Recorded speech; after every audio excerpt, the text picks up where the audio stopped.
ایواره و بخیر بینرین چارپل مدیا و پیف تیوی یا برنامه روژه و روژ آوا ایرو دیسا ازو هفکاری من ماموستا الباقی حسینی و تحب میوانی میهیجا ام بهفره ام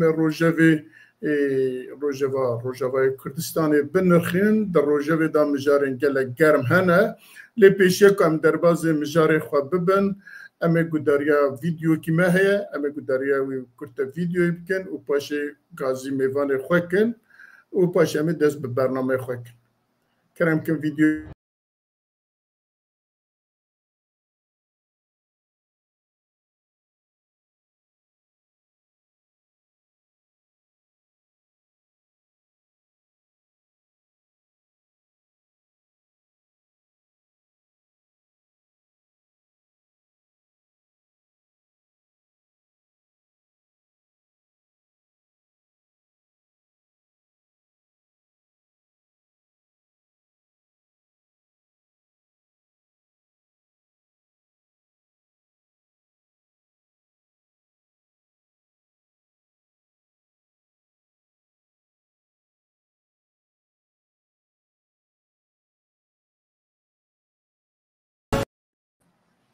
بله وارد خش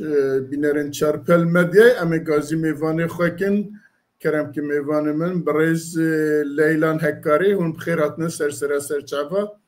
لیلان هکاری دبیجه از هنه که مسرما گرتیه برای القصوری من نیرن ام سریبا بیزم پاشه برای کجمر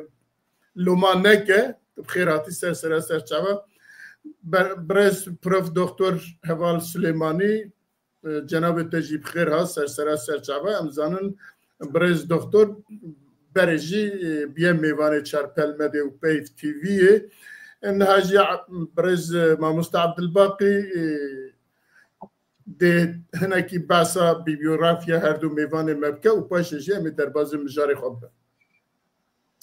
بله سپاس که میرزا تماشاوان هجا تماشاوان پیف تیوی و چارپل مدیا و نتف بخیر و خوشیاتن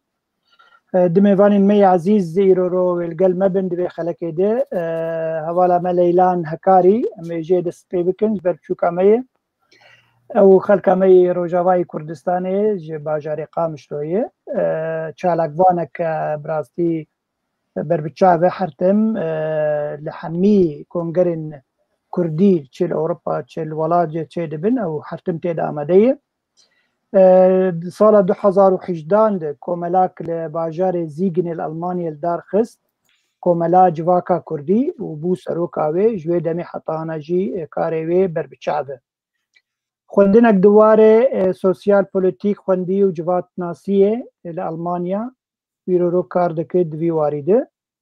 هن جارا گوتارین خوب زمان کردی دنیویسینه و وکیلی جی انداما میه انداما یکیتیا گشتی آنی بسکار روزنامه‌وان کردی سوریایه وگو مگوت براستیجی در همی چالاکین کردی چی دواره نتوید چی دواره جناند لیلان تیده حاضره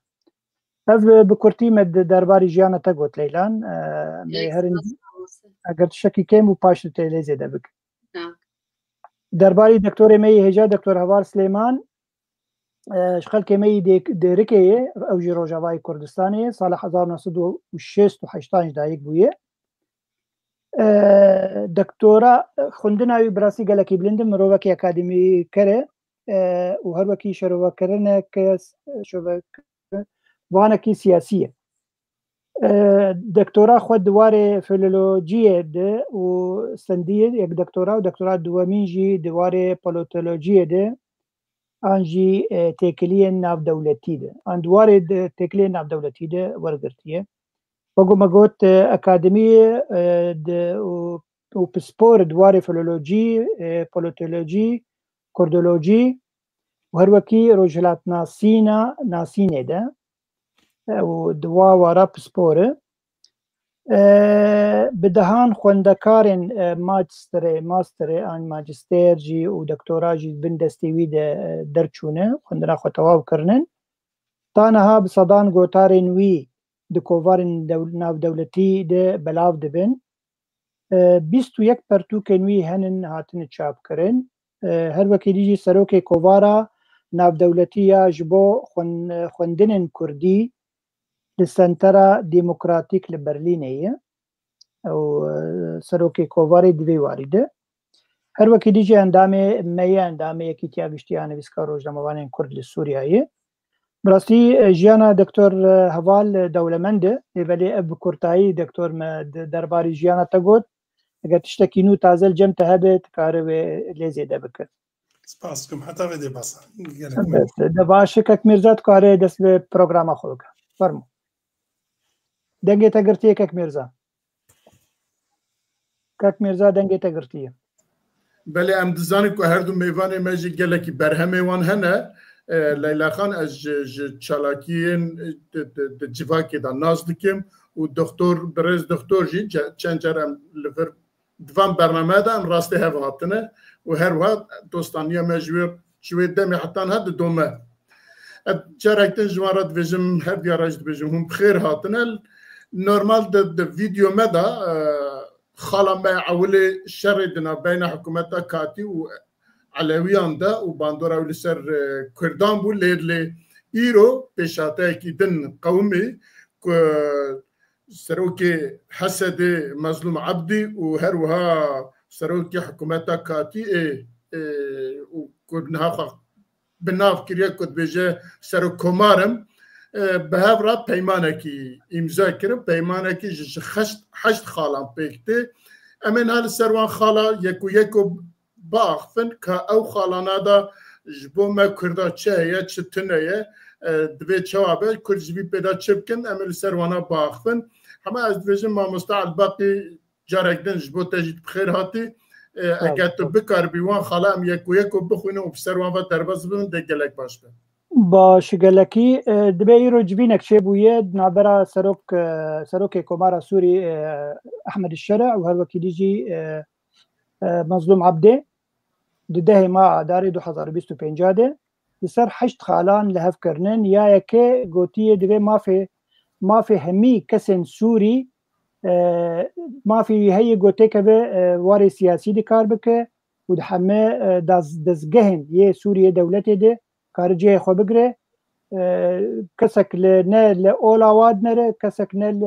نتواواد نره همی مروف وک هفن ده سوری ده خاله دومین ابیا هلی گرنگش بوما کردا دبیجی جواکا کردی جواکا رسنه ده هندره دولتا سوری ده دبی حق ما فوی وطن داشی ده بسو گربه ده هر وکی دیجی ما فوی ده هندره دستورا سوری جیجی حقی وی گو اوجی هده يا سيامين خالص يمين دبي اقربستك لحمي سرانسري عرضا سوري خاكا سوري ب بيكانين اشارة دبيجي حمي سازيين اندزگهن اي مدني وهر وكيه عسكري د باكر وروجهلاتي سوري دبي تيكلي دولتي ببن حمي تيكا من هندري دولتي ودنا وارجي حمي دريين سينوران يجو هنن بسر سينوران وبالا فرقه مطار جي مطار قامش لوبه هر وكي ديجي بيرن بترولي ويا غازي وحميجي دبي يعني حكومة ببن او دسالات لسرفا مسالات تيكا بن دستي حكومتي ده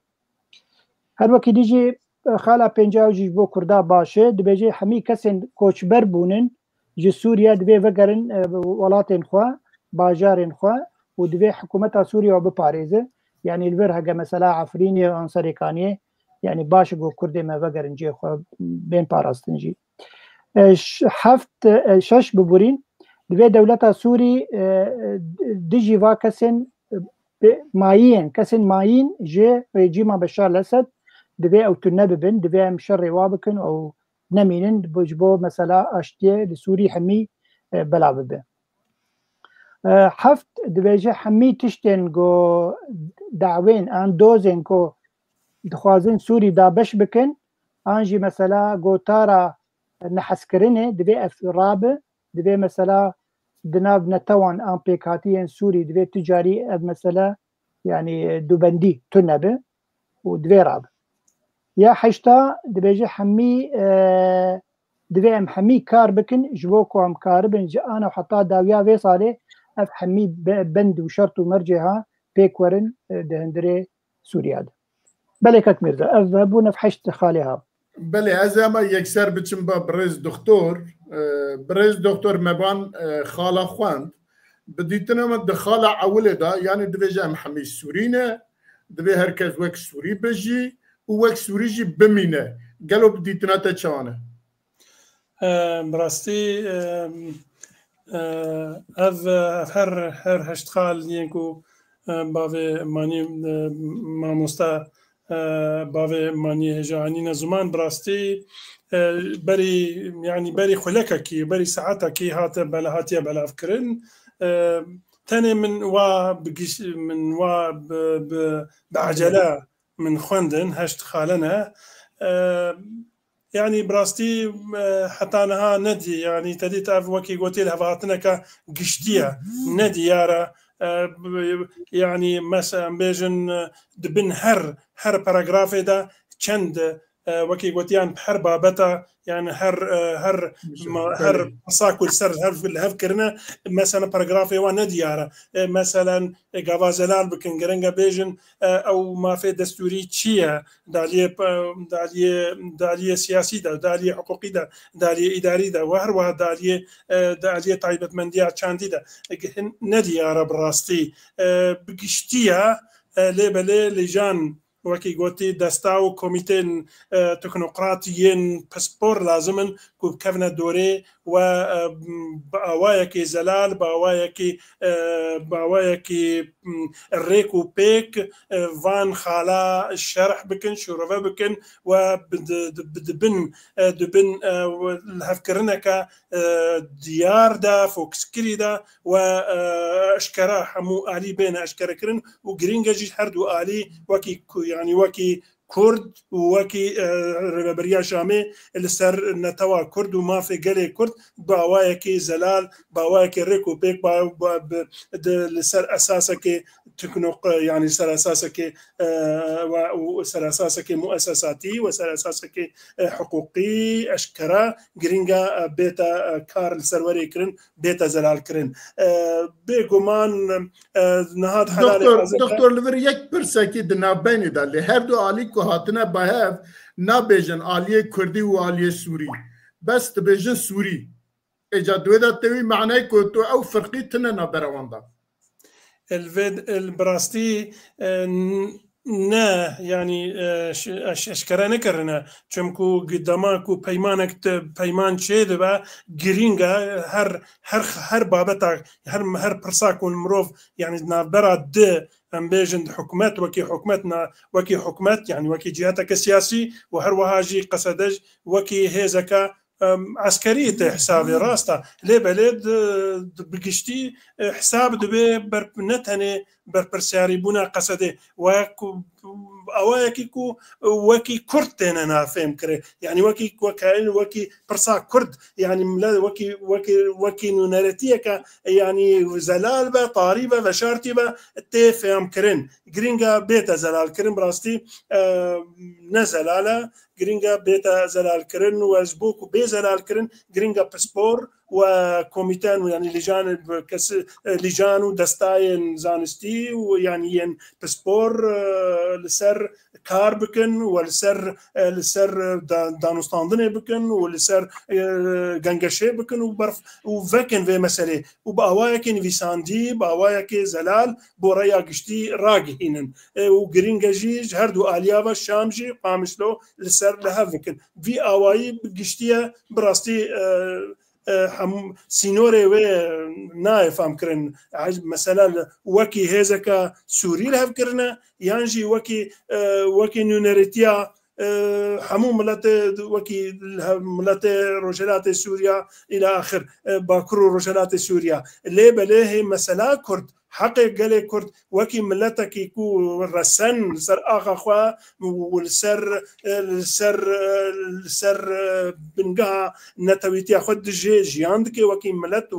وكي تاريخ وكي ديروك وكي خاك براستي هن نديارة اف برسا سركة برسا استراتيجي وهر وهاجي برساكو امكارن بيجن برسا سياسية هري حساسو استراتيجيكا للبيشيا سورياي بيشيا شامي بله گله کی سپاس ام بجم بنابال لیلان خان تو چت بجیج بو وان هر بجن حشت خاله به هر اگه بکار بی شیروه بکی کرم که اگر نه کاری یک و جی شیروه خال سر بکی کرم که بله راستی یعنی نویسا و خالان گلکی ولو شویه کی ام بین بالمانی به einfach yani شویه کی گلمپری هاتی پیساندن تشتن هن جمرن يعني جلكي نزلان وك المجتمع الكردي يعني كمجتمع الكردي تشي قالوا ام تاخكن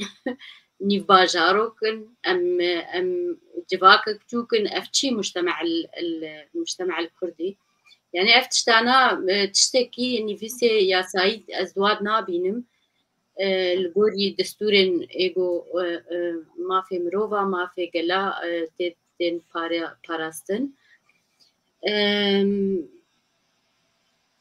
از بیم وقت تشتكي انا وصل يعني داني نما با ملهف كريه ليتشتن بش برديجي هن يعني ملغور من جينا فند من جيني جو نيزيكي بويران افتشتايا بيروزباهيا امريكي چه بوي امريكيا بفروقاقه مظلوم عبدي برمشامي و يعني السرقر يعني جو اف هف بيبين هف جيفين تشيبب و هف لي هف كرن تشيبب يعني وك هر تشتي قد بين خوش تشتي قد بيجن خوش باشه يك جوا خلاقو آگر بست به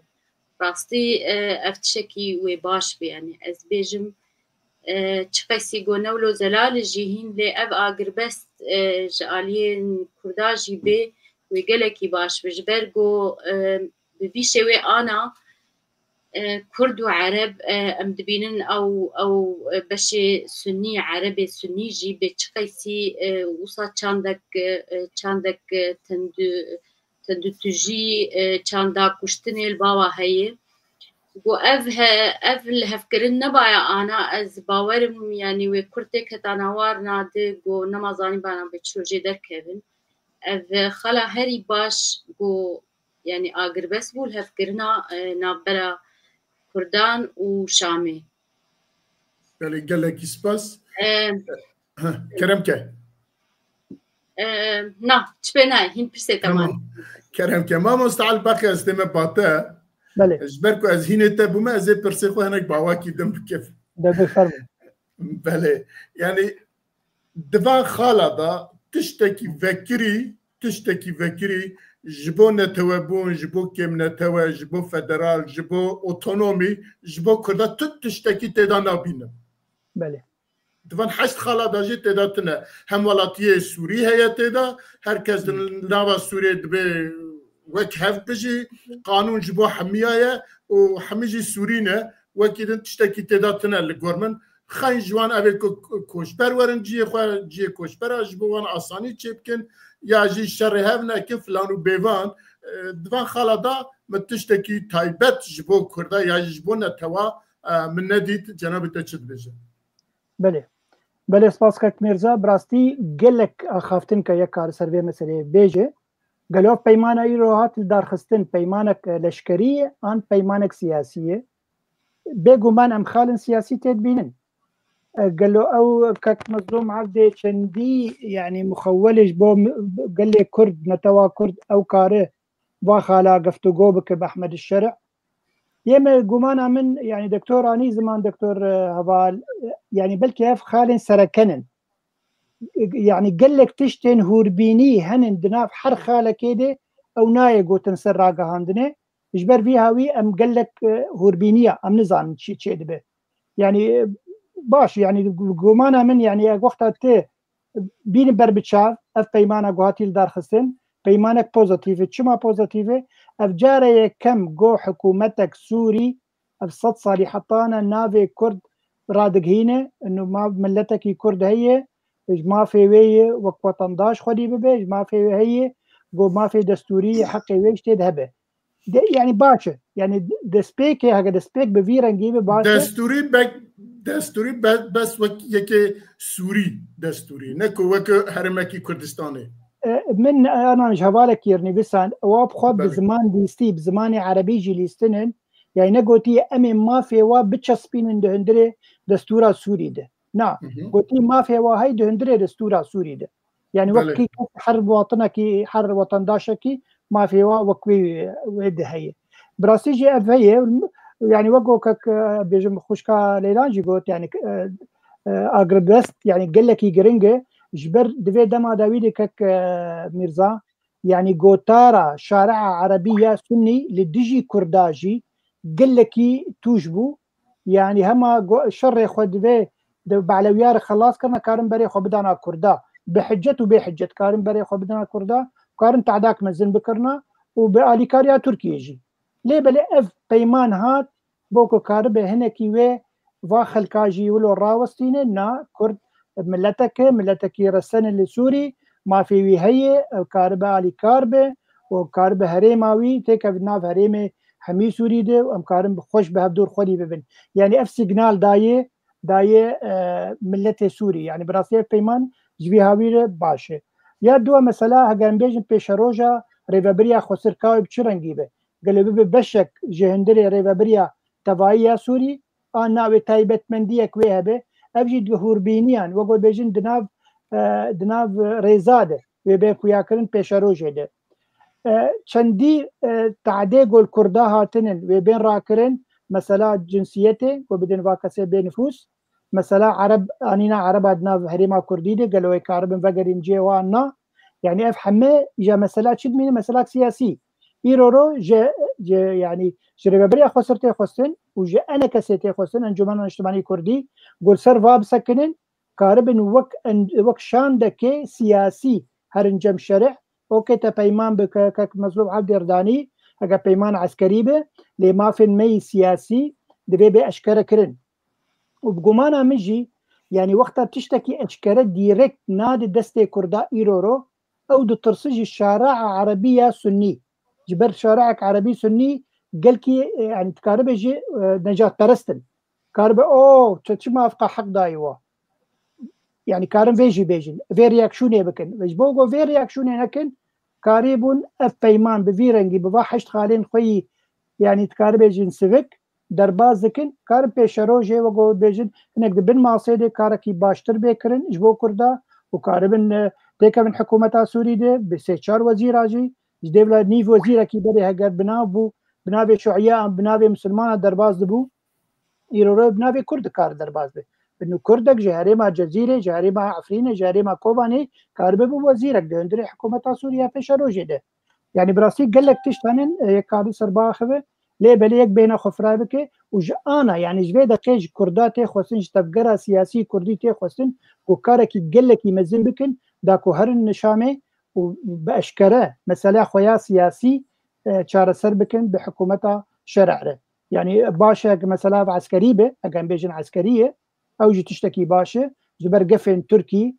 قال لك هنن وكارب ايرو اف بيمان وقو ليلان اني زمان دبن سيا امريكا يك ودبن سيا تركيا جددو او تركي جي في مساله چاره سر به بلكي ارجع انجامك جا انجام بانغا او جلان بيجي انه كا امي ورنوي بلي امي ورنوي ليه بلي افانيك يعني براسي دم يعني دسبيك وقت دسبيك تشتكي باشا وبوزيتيف بلي باش از تشتكي نبيجن از بيلم جبوه اونيشي روفاتكن اگر قوتنا كي ويدني برز دكتور وبرز ديلان اگر قوتنا كي ويدني السيرفي مجاري تنبه امي بچن مجاره خويدن بقشتي وكا جناب ما مستجي يعني زمان بقشتي اف بيمان بوزيتيفا يعني يا هري جرينكو كارن جارا يا كمين وكما مستجي يعني زمان كو شام وقامشلود كارم هفر باخفن يعني براستي حسان بقشتي بوزيتيفا دكتور جان لوي وك شامو ووك قامشلود بهفر ناخفن وك شام وشام داخفن بله إشخوا مسألة فردة من تديت نهاج يعني زمان مقو قشتية ما مستجي وكاني زمان راستا يعني الهف كرنا كقشتية هن زلال نبوي يعني هن كاتشه هرقليد بنده هنا سر تشتێ بە شارتیکە هەنە یان تونەنە یانژی ئەف دەستپێکەوەکە قوناغەیە ji بۆ لەڤاتنên بەرفەڕاتر ینی چمکوت بێژن حتا داویا vê salê yanî ne heyvêl pêşiya me hene ku em bi hev re bikarbin va binûdan yanî van paragrafê ku merser wan li hev kiriye van babet van pirsê ku merser wan li hev kiriye ku em cîbecî bikin yanî manexwe dem hin ne heyv heye wê gelek tiştê nû derbikevin bêguman wê weke mamoste jî anî ziman divê yekîtiya Kurda bi Kurd bixwe berê hemû tiştî li hevkirina wan baştir be we li ser bernamekî yanî li ser stratejîkî li hev bikin ji bo ku bikarbin dema pêş de piştî vê qûnaxê bikarbin bi awakê berferak û hemû bi awakê hem eskerî hem siyasî bikarbin tevlî bibin yanî weke di Sûriyeke hevgirtî de yan jî kala yanî şeklê حکم مدل وی چی به وقت ما مستجی آنی زمان بلکی نه هن باردوخ بلکی گلکی نازکه و تبلیغ یعنی شرط و مرد بلکی نه هن نبروهف نهاتنه بلکی دما پیش ده بین بروهف ورن بین خبیت خمراندن زلال تربه بهم بلی گلک سپاس لیلا خان تدخواست جناب تدخواست تشتک بیجه Ez karim hin ki Kurt lê zêde bikim yanî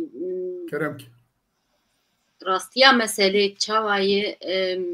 yanî biryara gela nemayî hem Ereb hem Kurd ev ti biryarê kesî ji wana diva tişta tinene îca tiştên wîsan tên holê wek tiştekî devê wa bigirin lê gelek tiştê din henin dibin yanî ji xwe berê ev hêza Mazlûm Ebdê yanî navê wê ji xwe navê Kurdî jî tê tinebû mero rastî bêje em yanî xwe nekenin em nebêne wela Kurdî bûn çima ana bûn ne Kurdî ew wê bibin belkî pêşerojê hêzin dikevin nav leşkerê Sûrî de ji xwe berê navê na hêzên Sûrî Demokratîk bû îca divê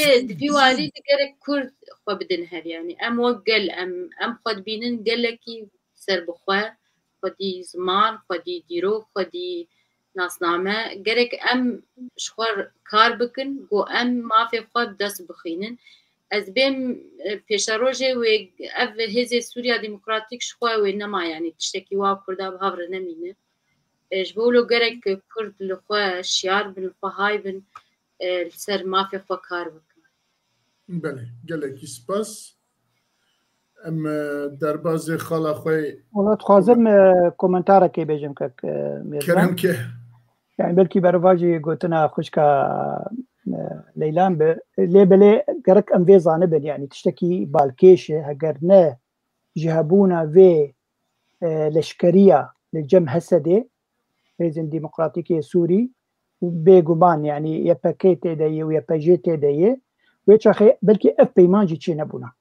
wî hertim li Kurd bineriyana wek grûpek siyasî ye kar dikar bêje yani max bela zimanê xwe biparêzin wek Kurd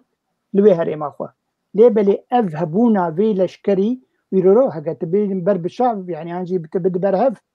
hêza ya Hesedê qewîntir bihêztir e ji hêza ya Ehmedüşşerع bêjim ji ber vê meselê karê ve yani tiştin bin masê henin baş ji bo Kurda lê belê naxwazin derxin ragihandinê ji bo ev Erebên hinkî wilo şofînîst an jî necatperest reaksyonek mezin nekin li dijî Kurda nûna em qebûl nakin û şerع bikin lê tiştê hegem bêjin negatif an tiştê derûnî yani tişkî ne baş bo Kurda heger pêşerojê çê bibe ew navê Rojavayê Kurdistan yani dikare bêje belkî ser zimanê me tek Kurda tenê bimîne de edebiyatê me tenê bimîne lê belê tu were ser xakê Rojavayê Kurdistan pêşerojê bibe wek welat an jî bike wek herêmek serbixwe ew belkî hinkî dûr keve belê min dixwast ez vê bêjim belê gelek spas em ê di xala xwe çara de em ê dîsa werne viyalî ji ber ku li wê banga Öcalan heye nêzîkî hevin em ê werne wê derê belê em derbasê xala xwe ewilê bibin ku me gotiye şerê di navbeyna hikûmeta Katî û Elewiyan de û bandora wî li ser Kurdan ام دبینم باندورکی وها گلو اف باندور بسر کرده و هات که احمد شرع ما یکسر هات به حسد در الهف کرد که جویجی شرکی دن درنه یا جی تشتکی دن درنه لی ام دزانم که دوی شر دا نزدیکی جهزاری زیده تر آلی علوی کسی علوی مرنه و هر وها واید ایرو دیسا مخوند که تیدا چند حب خریستیان جی هنه تیدا مرنه لی سبب مرن جالی کی ولی اواش کو پیکات چوا دست پیکر چما دست پیکر اتخازم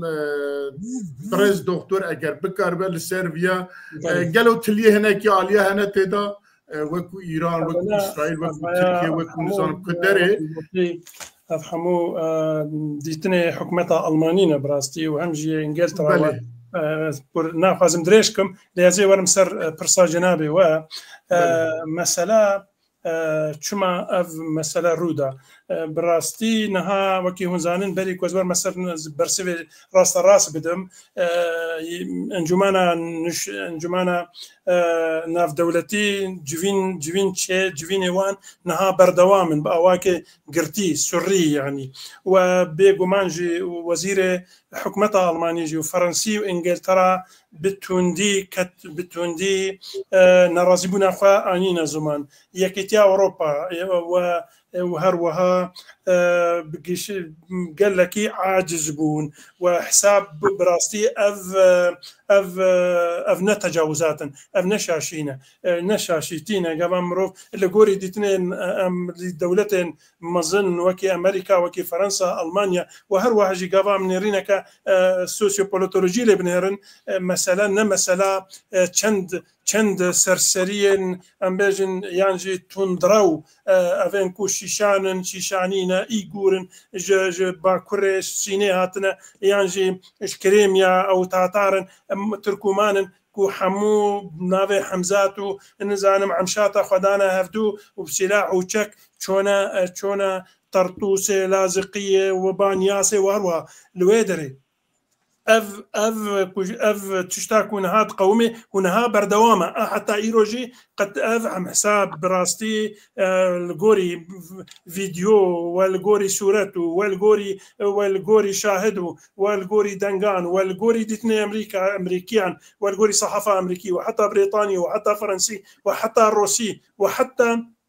ين بنجي حمو تكزكنكو اف قركرنا باوایەکی ڕێک و پێک تێکردن ینی ئەv کەسە فەسائلێک و ئەم ژوارەت بژن تۆندراوک و بهتری خۆ داعی ینی بنگە هاوا ئیسلامی متەتەڵ ینی گەلەکی تۆندراون ناسکرینە ئەڤەنا vان کەسە حتا نەهات بێژن لەوێ دەرێت بێژن هەزار لە دەراکەدن بێژن 10,000 و دەرنێ دنم دەبیزن 9,000 و هەروەها بەردەوامە یعنی بڕاستی نەها جوواکە ناودەولەتی دەوێ ئەم ڕاستی بێژن گەلێکی هەژیای حتا یا عەرەبی یعنی حتا دەوێ شام حساب ینی بڕاستی ئەم هەموو کەیفامە هات کەیفامە یعنی هێویەک جێمەچێ بوو ku Sûriya nû bêta avakirin Sûriyeke nerm medenî federalî hemû pêkateyê wê ji Kurd û Duruzî û Elewî û Sinatê de bejdar bin wekî dî jî ez nabêjim berî 13 roja li televizyona et bêjim eger neşa ji bin televizyona Elmeşed akademîkerek û hem jî kesek xebîrekê dewletê navê wî nizanim Babacana Atacan Bekir Atacan got 13 rojê din ev gotnawiye gotnawî bi herfî dibêjim wî danûstandin bi Doktor Mûşê El'Adil kir ku ew jî mamostaya û hem jî eqîd bû di esker di leşkeriyê de eqîd bû yanî general bû dibêjê herfî dibêjê انتظروا ما سيحدث في الايام المقبله استراتيجيا افغوتناويه يعني طب ازولهم حرفيا نقلا قصد مسالات ويواتي نا تجاوزات ونشاشيه ئەف کارێکی منەظەمە و تێبیراوە هەمووە دەماک و عەفو عام دەرکەت یانی تەدیت وەکی پسپۆر ئەم متابعەتکەن ئەم ئەرشێفی هەمووی ددن پێشی ئەم ئەرشێفی هەمووی جەمخوا دەگرنج بۆ کو مرۆڤ بکاربێ ڕاستی vê واقع و سەرپێ هاتن و هەروەها vê van بوویەرە هەمووە بکاربێ باوایەکی واقعی باوایەکی ڕاست دروست پرۆتۆلۆژی علمی بکاربێ شیرۆڤە بکەێت ئەوانە چکردن پشتی و عەفو عامدان ئەف 250,000 عسکەرە 250,000 عسكر 350,000 موظف وزيدي 100,000 مخابرات وامن الى اخر حمو ريكرنا مالي وان بقاسي مليونك انسان ريكرنا مالي وان قابر ريكرنا مالي وان سلاح قالك بكي زيدي 50,000 جوان يعني 100,000 جويد 150,000 سلاح يخور رادستي دولتي براستي كرن ليه بشتي ويرا مديت يعني تبي رامل الجوري أرشيفل والجوري إسبا الجوري أرشيفا كو هيا والجوري تشتي كو دستهم يعني وكي هونجي دزانن براستي هاي وجه هيا كم زيدا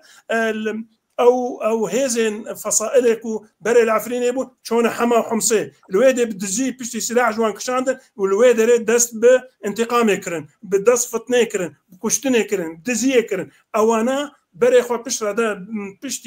بشتي حما وحمصي بري خو دانا دانا وكي قوتي الساحل امجر يعني براف بري خو دانا ور او كسيكو تشونا ور سري صدي حمو ايروجي واشنطن وحمو عديد واشنطن دبيجا يعني افيا نكسك عادي دبيجا اف كسين بسبوري دولتنا دولتا امريكينا دبيجن استراتيجينا دبيجن عمشات وحمزات شونا فان ساحل يعني هريما علوية أواكي برافي أواكي سيستماتيك دبيجي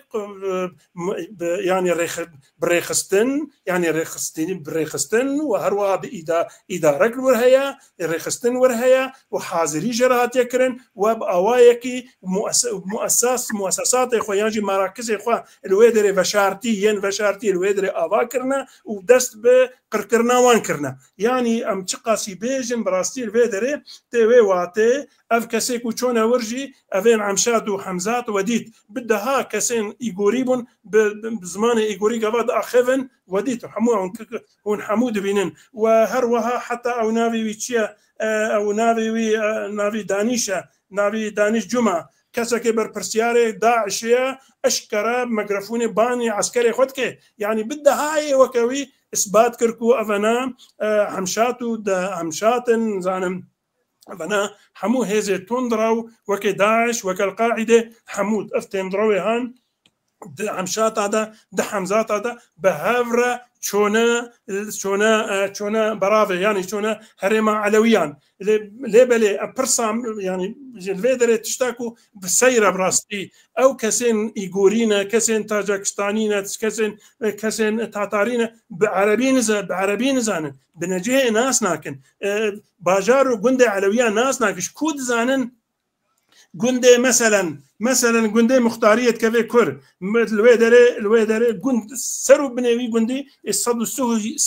سو سي انسان حمو زاروك وبيرو كال سيفيل شرجي كرنا وكشتنا مثال او شكود زانن قندي التويم كفي كور قندي شيرت كفي كور وهروها قندي عين العروس كفي كور وهروها حتى قندا نتني باجارة ونتني مال بمال هروها قند بقند حموج شافدو جدا كرنا ما نخو ستاتستيكا كجلك ما ظن كارك تنظيمي إداري منظم هاتيا كرن بريكو إيريشي هريما علويان بكن يعني مثال فيدري باشا از الفيدري تديت مروف جبوكو بيتا فهم كرن كسين كو بالرجيمة دكتاتور أسدرا كو 12 ساله يعني 14 ساله ملت سوريا كشتنا سري صدي حفتي جوان سنابون سري حتى انها فاروق شرع بقرا حتى وري حمشو الى اخر افهموا الرجيمه اسدرا بون حمو سنينه افنا سري صدي حفتي اوبون جبليوي حزب الله ايران روسيا افنا حمود وردبون هون چما ناچن شر وان عسكرنا كان اگر مسلكه عسكريه اگر مسلكه هون خوازن براستي ام بيجن ولا فردي بو حيفا خو هلاندن افنا مسلكه فرديه اف مسلكه منظمه لسر اساسي لسر بنجهن تنظيمي سياسي عقائدي ايديولوجي كو في ملتها في ملتي يعني في بكاتايا هان قربكن وقردكن نهاجي وكي قولي أقاهية وحموادي تون دبينن زي تقريبا أم بيجن بكي 2 مليون يكو بازانا چونا الآلي الچولانا نها ويكو چونا چيا ويكو چونا اللبناني ويكو چونا حميميمي وهروها يعني وبردوامة أنا أو تاجاكستاني أو إيغوري أو تاتاري أو تركمانستاني حمشات وحمشات بردوامن تيوي واتي كو حمشات وحمشات راستا إدارة شامية حتى واشنطن جيت بيجي هيئة التحرير علاقة تشتي أفقى قتل عام كشتن وطالعني قنش قرن براكرن باجار تكفن مال بمال مال وان طالان دكن 1600 كتشي وان جنيه وارباندنا جبلي كود بيجي لندن بيجي الجريدة حكومتها اللندنية يعني بورا الجريدة اللندنية بيجي الرود كرنا جناب صدار رود كرنا الرود وبشرة نوكشتنا وزاروك نيفاندا بيرو كاد نيفاندا تحداتكم او كسيكو هاتنا كشتن حتى ايرو او كاربنا 20 عسكر جنيفان درخن ام حمول دجي اسد راستا ام حمو ما حموه براستي ده صالان مال دجي اسد شركر زي صح صالي بلكي وحتى ايرو جم حمو ام حمول قالوا كينكو او ضباط او مجرمين كو ملت كشتنا تعداري ملتكن وان عسكر بقرن وان ضباطه وان محكمه يمكن اما تهرز تيرو كلام بكوجي جبوت الترسي بك الرحي واندا وان كوج بربكي وتهري مالي واندروني دشند مالي واندرودنن ولغوري اقاهيه دبركو معلومات دانا مركزك عربيه جي يعني جبوكو مروف دور نتشه علي ادلب خنا دبيجي صدو صح هزار تندرو كسين إيغوري كسين تاتاري كسين منغولي كسين تركماني يكو درفنا حمو يكوش درفا حمو دريا تركيا درباس بنا دقو أفنا حمو درباسي حمصي وحماي وطرطوس وبانياس مهم هريمة علوية بونا وأمي حساب كان صدو سه بقى السهدو صدو هزار جوان تندروان وما بيجو من هر يك جواد جنيوانجي هنا بورن زاروكي وانجي هنا اموان حساب كان حموا بعبر ويدر كفني مليون افنا مليون تندروي ها الشامي الطرطوسي لازقيه الحما حمسه جدكن افيات واتيكو اوايكي بريكو بيك بريخستن وحاضري جراحات يكرن زودا وبالسرفي اساسي ايريشي في بيكاتايا هيا مدني دكن وسري صدي بل واشنطن دبيجي سري صدي جوان كشتيا نوت غوري او دبيجن نوت سي مدنينا زاروكو بيرو كالن بالراستي ام ذكري دبيجم اف قركرنا هايا كو هن بردوامه رأي قشتي ودولتين مظن وجواكا أوروبي إنجليزي فرنسي هجاندية وأو باورياكو هبوكو تقريبا يعني حاضري ذكرن كو حتى صالكي فرصته بدنا شامي كو فان جزاي ودوربيجو جزاو دوربيجي كو سر شامي هنا رابكن راستا ام حمود زاننكو الجوري واشنطن والجوري رايا قشتيكو نهي التحرير لبلحم او فصائل او تندروي داعش القاعده وحمشات كو حمو بهفره كارد كو بهفره عسكري واداري وتنظيمي كاردكن افنا ما ناخذ دولت هندري دولتنا ما تيجي روشكا خرابه دفي مروف راستو فكري بيجي روشة سوري روشكا نها خراب دايا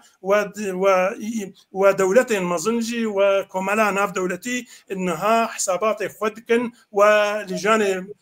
وكي وديجي متحدة يعني كم جرد بيجن دستايا تحقيق جين هالورا وزباوردكم غيري وانجي هنا وقوري دبيجن وروش وخراب تربك كذا وتقال تشتي نو ويدر كفنا هولي وتشتي كو ما ام ناخذن كو ببن خدينا كيجي ببن بله قالك سباس دكتور بو فان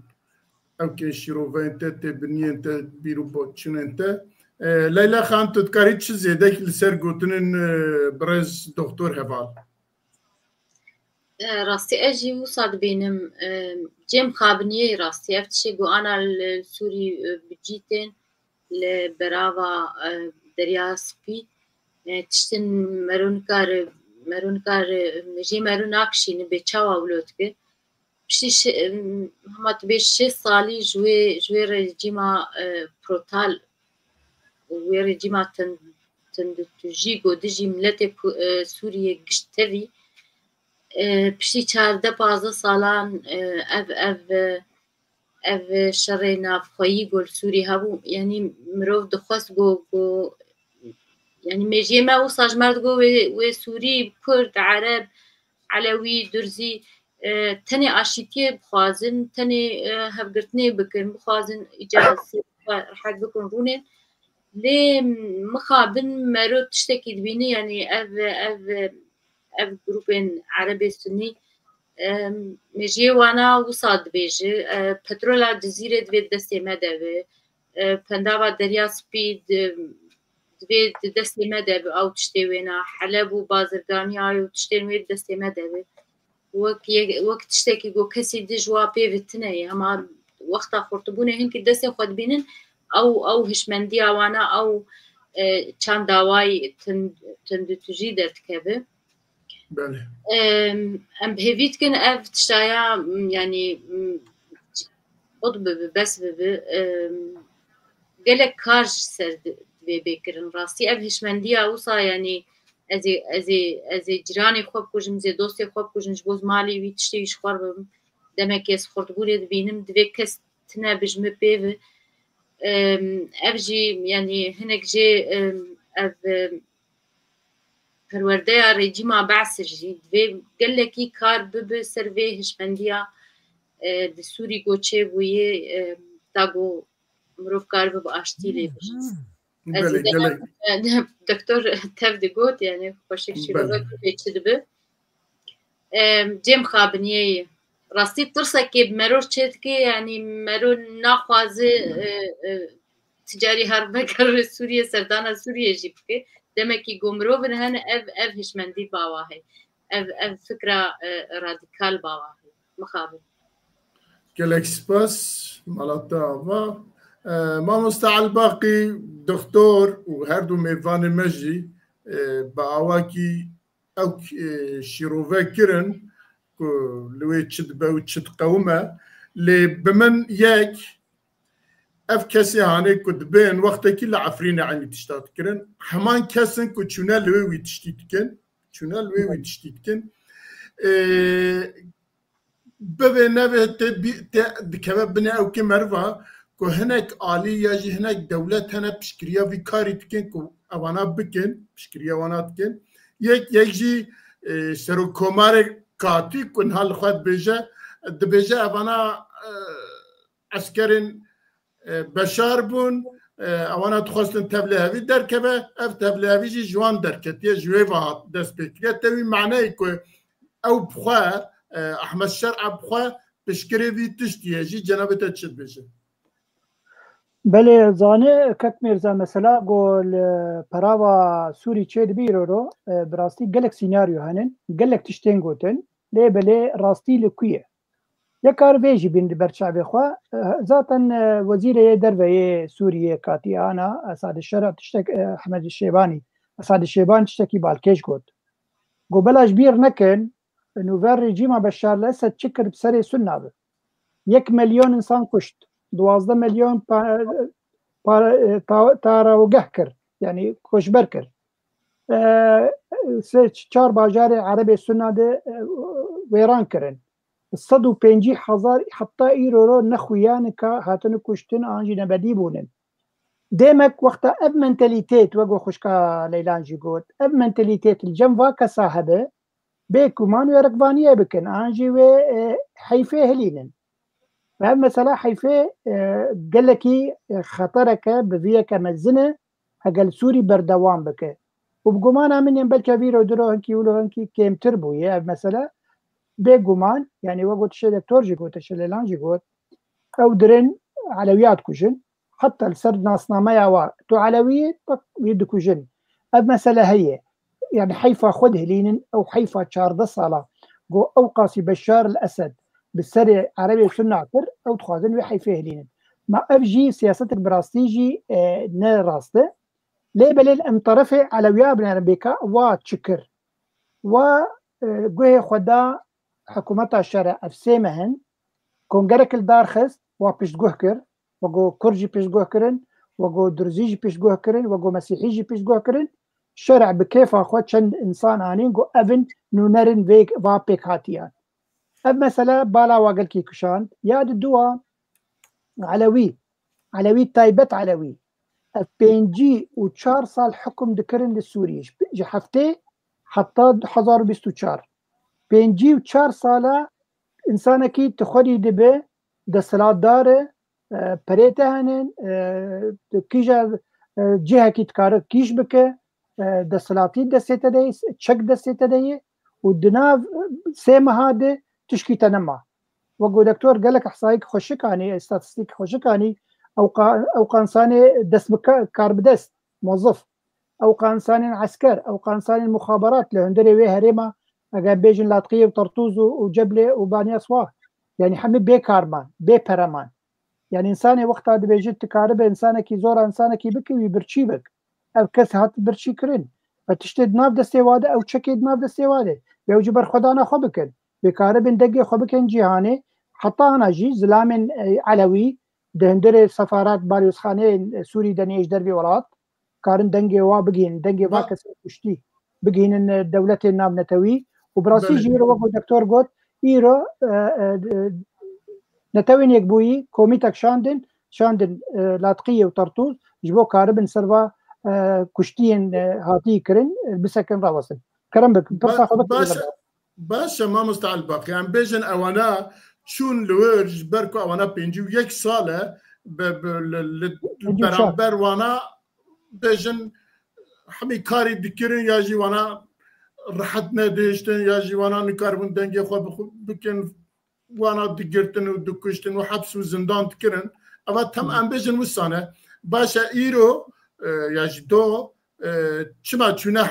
عيني همان منتاليتي همان عقل همان آلي چونه الحلبة إريشي طاقي كردات كرنا ولويجينها شرهية عيني منتاليتي وانا كردي ويدرشي عانين السنانة بله قلتنا قالك باش بو براستي تشتكي بري انا ماني زمان افكس النجاة برست بناف عربي سنة ده او جواوي بسركتن لهندري باراوا سوري ده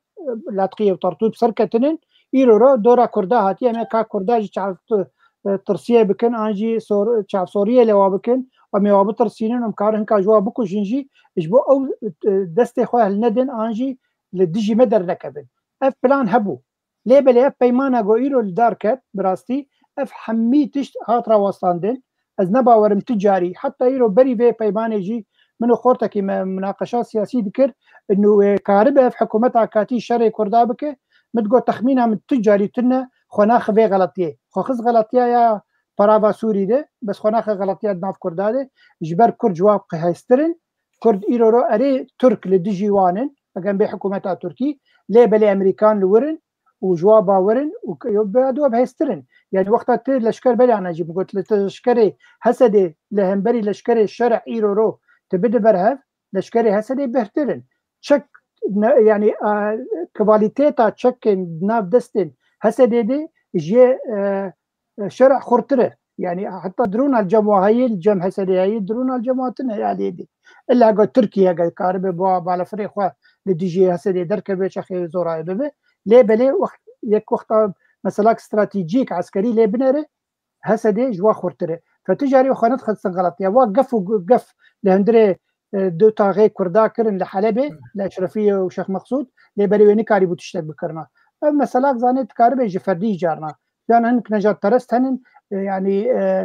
سر خوف درن انه والله مسركت ام سنه ويرو وقتها يكي شيخ كي سنه بيجي هرن جهادي معناتها مكارب حميد شتي كفروا اقروا اخو وانسان تيخن بر قدو وامكارن حمي كابو جن فمنتاليتيت هي مقابل ليه بلاز بو جمانن اف درسك مزمبو جعلوا ياجيره افتشتي قوتشي بالبارافاسوري واللي جبوا حكومه الشرع وزجمان مجي قال لك بيجينا في حكومه الشرع يعني خوافيت حسدي قوفي بيماني الدارخه از باورم قال لك تشتم باش جبو كرداد من معصيد ويكربه ليه بلي نكار انا اشكربك افرش بلك اقو درخستي بحشت خالي خوه يعني تشتم قلم برينن يعني نا يه عرب جي عاجز نابه ايرو رو مخود انا جروبك ما هي سياسي ناب عربي سياسي دي تقول تشتكي قال لك باش جوان بكردار هاتي كرن يعني نا فدرالي نمايه ونرو جاوي كردستاني نمايه تشتي هي او جي وطن داشي في منطقين في زمان خوب كاربين دو كلتورا خوب كاربين وخلاص دبه و بترول الجموي بترول حميك خلكي سوري بنا بترول وطني يعني بله جالك سباس بوتري كلامك وقت ما ايبك زود چه في خالجي درباز دكن دچن خالا خوي دوديا خالا ما دوديا جي زانن كو چند او كيك بري نابينا مظلوم عبدي بهزه هسده وسروكي عشيرة عربان جوينه كي تشكر ودوي جويني دا لسر شش حفت خالا بريار هاتبون كرتن دوان خالا داجي ام دبينه كو اف لهف هاتنا ياجي بيمانا كو دو ايرو باوكرا تشكريه شرع را تشكريه مرف دوان حفت خالي هذا وناجي دبينه كو بيشي بفانارا الهاف كرن تاف الهاف كرن باشي بيك دنگكي چونه با شرع لوي وي بيماني تشكرن اگر نظام كار دكتور تشتكي بيجي بو في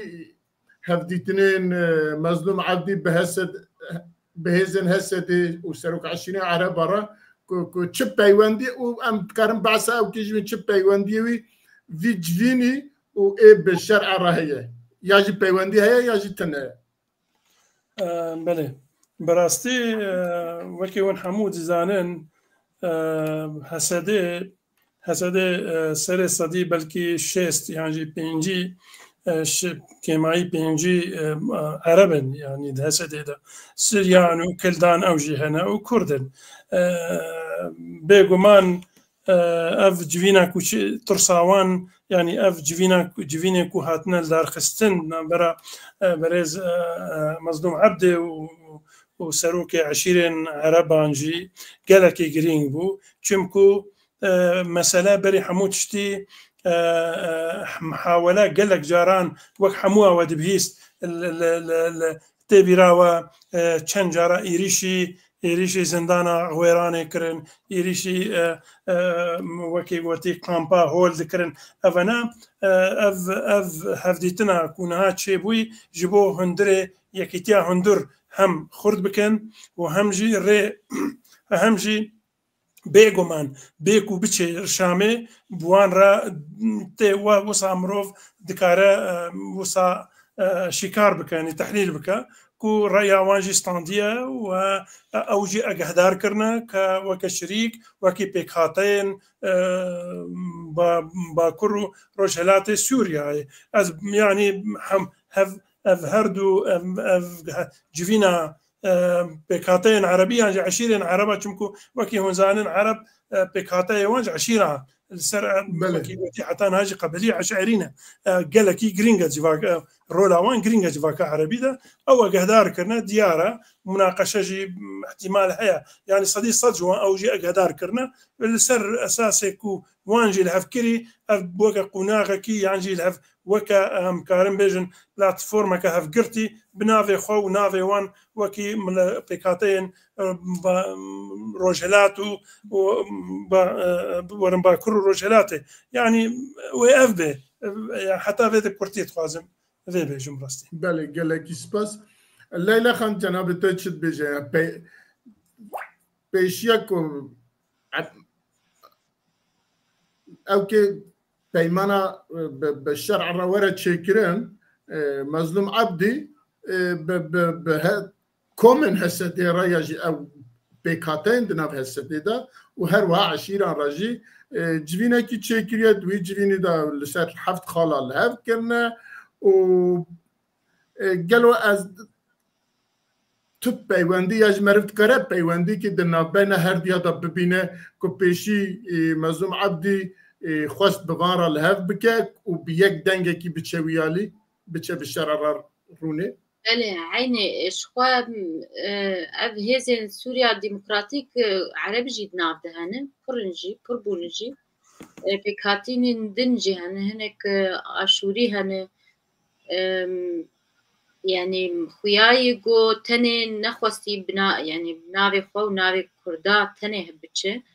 هلبك او عربانا جدي تنجبر وقوم قوت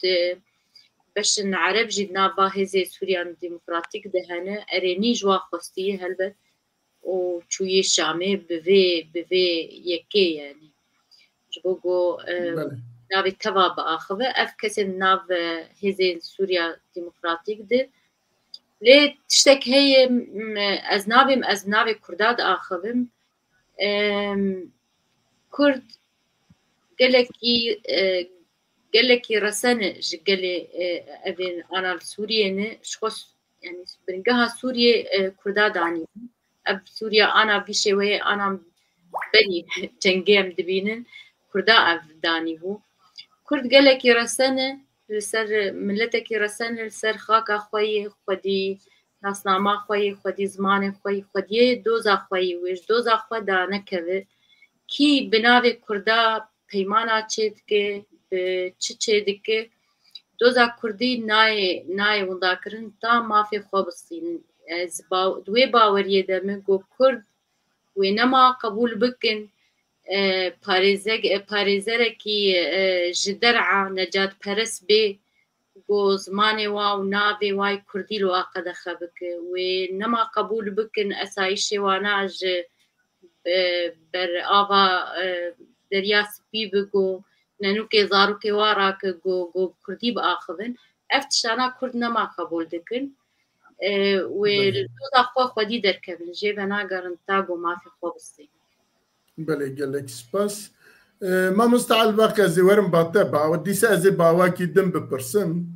از درجه مظلوم عبدي بيشي بفانرا ايمان تازه كر نبحث ده ايمان هسد نو كر تازه كر وان گرم كر ولسر هناك تشتاجي لهاف كرن كو بچن شو خاله عوله جي اوا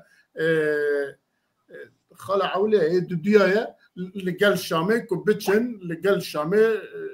لهاف ورن وبشتوي دروج روجا كي دروج بشتوي شو بشرع رونشت مرن نافروكا فان خالد نرا ونافروكا خالكو بشرع لهاف كرنا حما بيجن زيكي هفن جناوي تشد بيجن دا راسته يعني انا اف خالوال بيشا من شش خاليوا يجو مظلوم عبدي عشيرة عربارة وج جروبين حسدير كتبوا مهرن دوي اشتي تشي ببه شر نما هبه اجبر افشري قد ناف برافا سوري تشيبو او قلكي خلجي ترساندن دلي واخذ جيده قوتي امي شاندك تشيكن بيقومان يعني مظلوم عبدي نبتنا اخذ شويه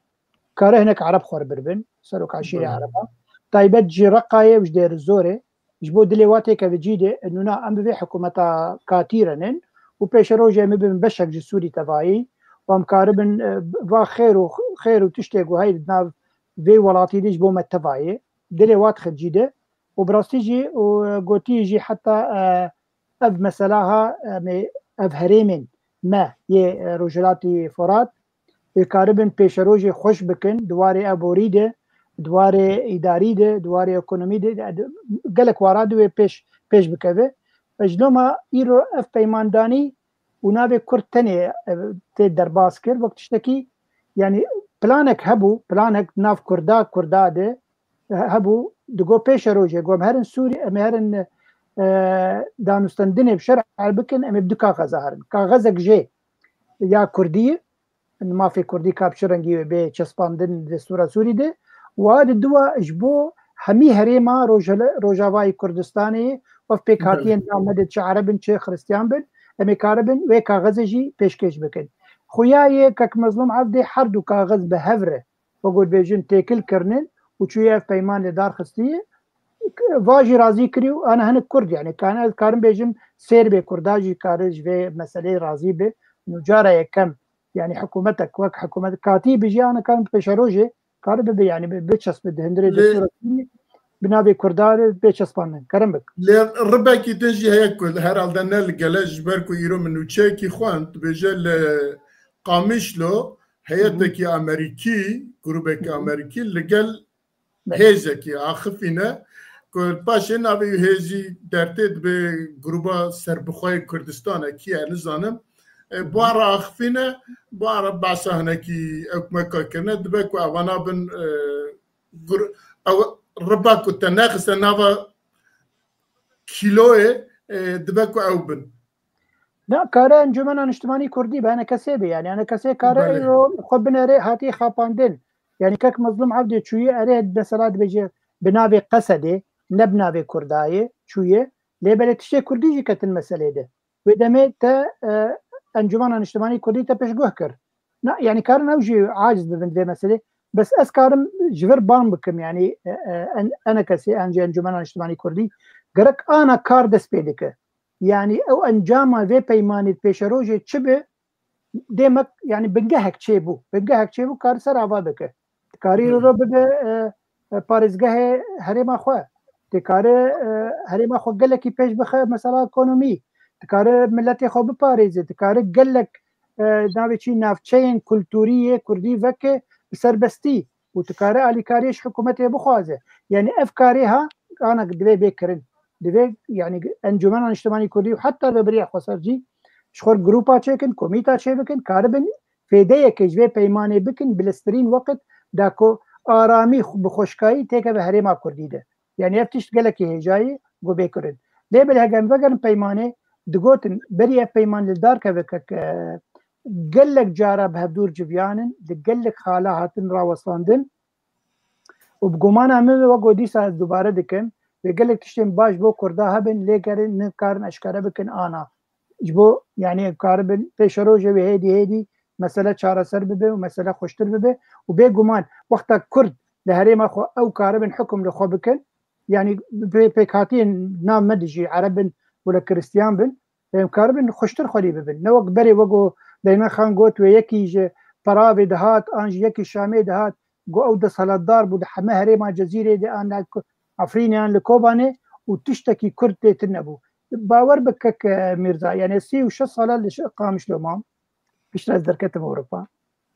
36 sala serokê belediyê yani li Cemmel Sûrî ne wek mentalîteta Tirkiyeyê bêqîmetî yani erê serokê belediyê bi sema wezîfake hinek pera û hinek pişxwe pera didize heta ew jî nexistin destê Kurda navê yekî Ereba navê yekî Fileh ba طبعا هي فلها رازي تكرن وهي عرب جبرجو بعسيبو يعني ندستي بده يرودو كاربه بسروكي بلديا خو ولاتي خو باجاري خو خوش بك شارعي خوش بك دبستان ليبك باركات بك كارت شكي خوشك جبو ملتي خو بك بله gelek spas em ji vir jî derbas min eger tiştekî din tune be mêvanê me li servî xalî diyare tiştek tune em derbazê xala xwe sisêya bin xala xwe me sisêya nêrînên derbarê ragihandina reşbeleka destûrê yên komîteya destûrê ye em dizanin ku şer'a pêşî konferansekî civan piştî konferansê heyetekî jî ji bo destûrê pêkanî ev heyet xebite îca ev heyet وقتی گوتن دیسا تو پیکاتیت داد اکنینه بس شرع چند کس هلبجارتیه ده هفته 20 ام نزانم هجمران ان نزانم ل رج پارتیه دبه هونه دستور کی جمر آماده بکن حتی کا عمل سر نقاش بکن کا چواد به هناك پیشنیاری وی هنه ان نزانم دکتر لسروان هم جبو پیکاتنا وی گروه دستوری چت بيجه وتشتكوا حتى انها اوانا راقهاندنا بناف الدستوري راقهاندنا شنو وجناب تشت بيجه جوان. بله پرسکه زور گرینگه براستی دماك ورجيما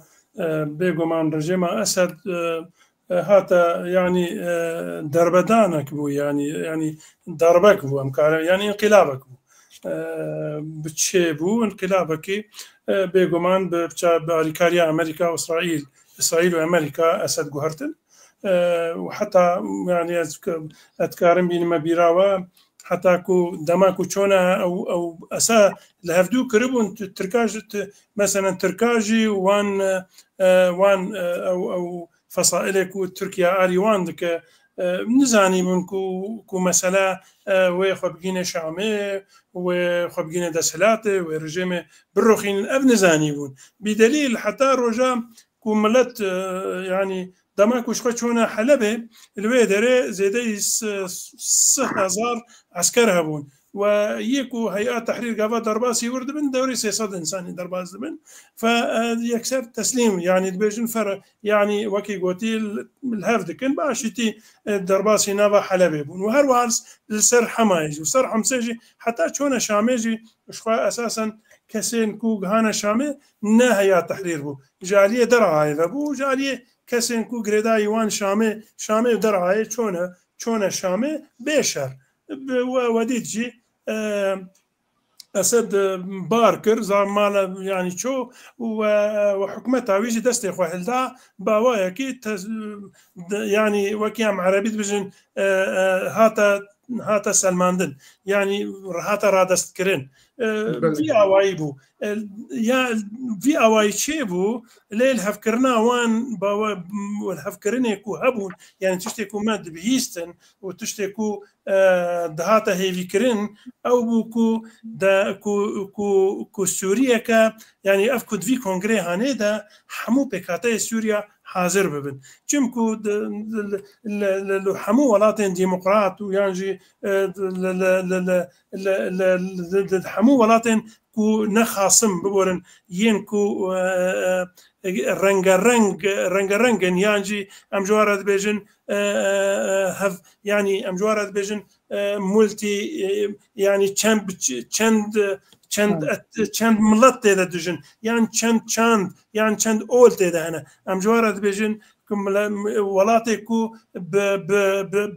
بنتوان وبچاندان وبأولان رنگا وكي سوريا ما يعني ما أذهي فيت كركو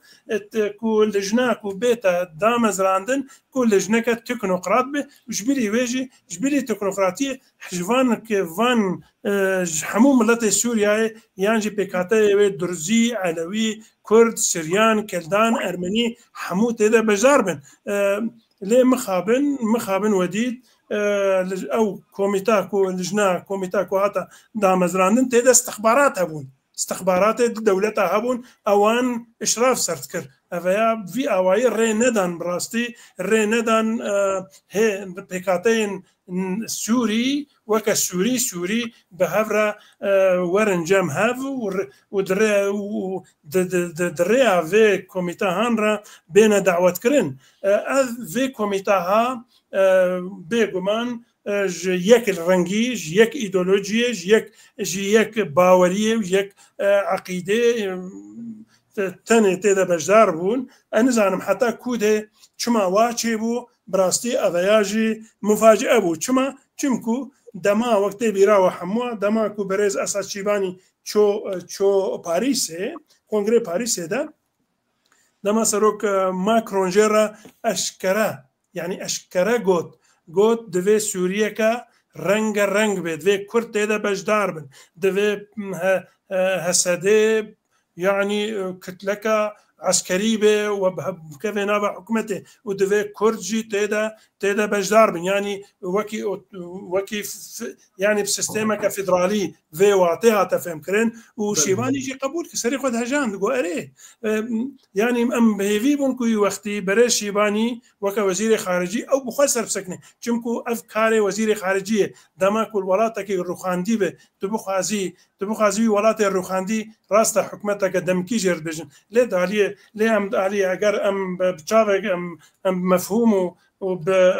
بنێرینەکە پۆلۆتۆلۆجیک و هەروەها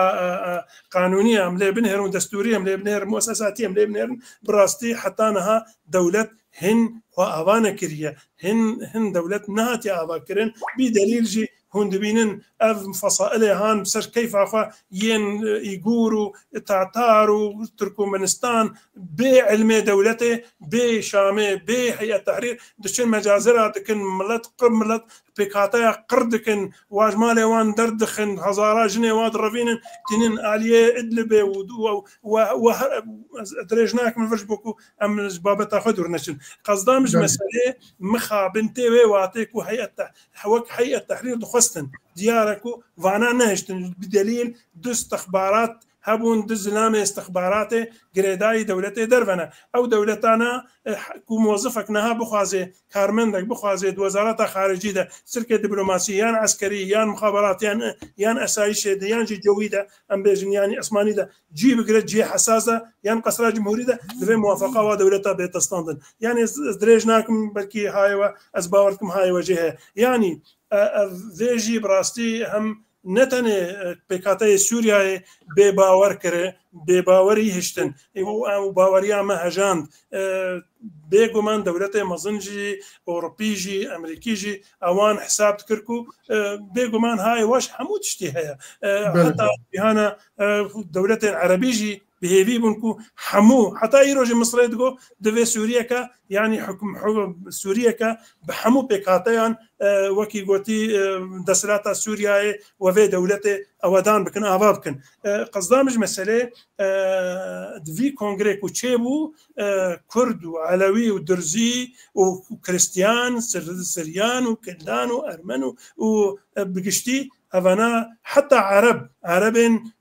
وكي قوتي ولد فارس سوري وعلماني وديمقراطي بنشار كرن يعني أمكارن بيجن براستي أو نا أكثرية نجيس خوازم فيجي بيجم عرب السنة يكون هاجوان نرازيك وواتشي بويا أفكون هاتي الدار خستن بكي سري صديح اشتيجي بكي بهترة يعني تيوي واتي أسخوازم تنفي بين مزمان وفي كونغري أفو كونغري پارچبون چکر بیرو باوری نفهمو پکاتای چکر و دیجی برز الهجری شیخ هرما درزیا الوی داره گو ام قبول نکن گو ام يعني ام سلاح اخواجي تسليم ناكن وام ناهي اذن كو دخوازن سوريا كفي رنگكو يك رنگو يك ايديولوجي يك اول ويك عقيده ويك اداره ويك رنگو وكي قوتي واتجاه ام قبول ناكن انا قبول ناكن درزيان براستي ايروجي شيخ الحجري قوت قو ام تجاره فيا وي قبول ناكن و ام تشتاكول برآوي جبو مجي دي اشارتك سيجنالك قال لك دجواره واف سيجنالها نتنج بوي كردا جبو عربي سوريجي ين ولا طاريز ين حتى جبو هيئه التحرير اف تهديد بوان كو يعني بلا مروفه كريبه هذه كونغريها ملت سوريا بارچه کرنجاف يعني سوريا نهام حمو هرم نا درزي سلاحي خدن ونا كرددن ونا علويجي افيكو حتى افيكو بازاينا افيكو دبيجن ولا فلول النظام او حاب عصاباته او جبهياتكن شرك الشردكن افراستيك ام راستا دجمنه ما مظن اسد بو وحكمته ويا دكتاتور وفاسد بو وحتى يجي الدجن ليه بلي افينها كو وكما مستجاني زمان افيكونها شردكن او دعوه نكن في كونغري مثال يعني وتشكرن فات حمزات وعمشات دشون مالي وان تالانت كرن دكشتم دزي ودرفاندن وهروا حتى قهاوي قناغي قصدامج مسألة أتخوازم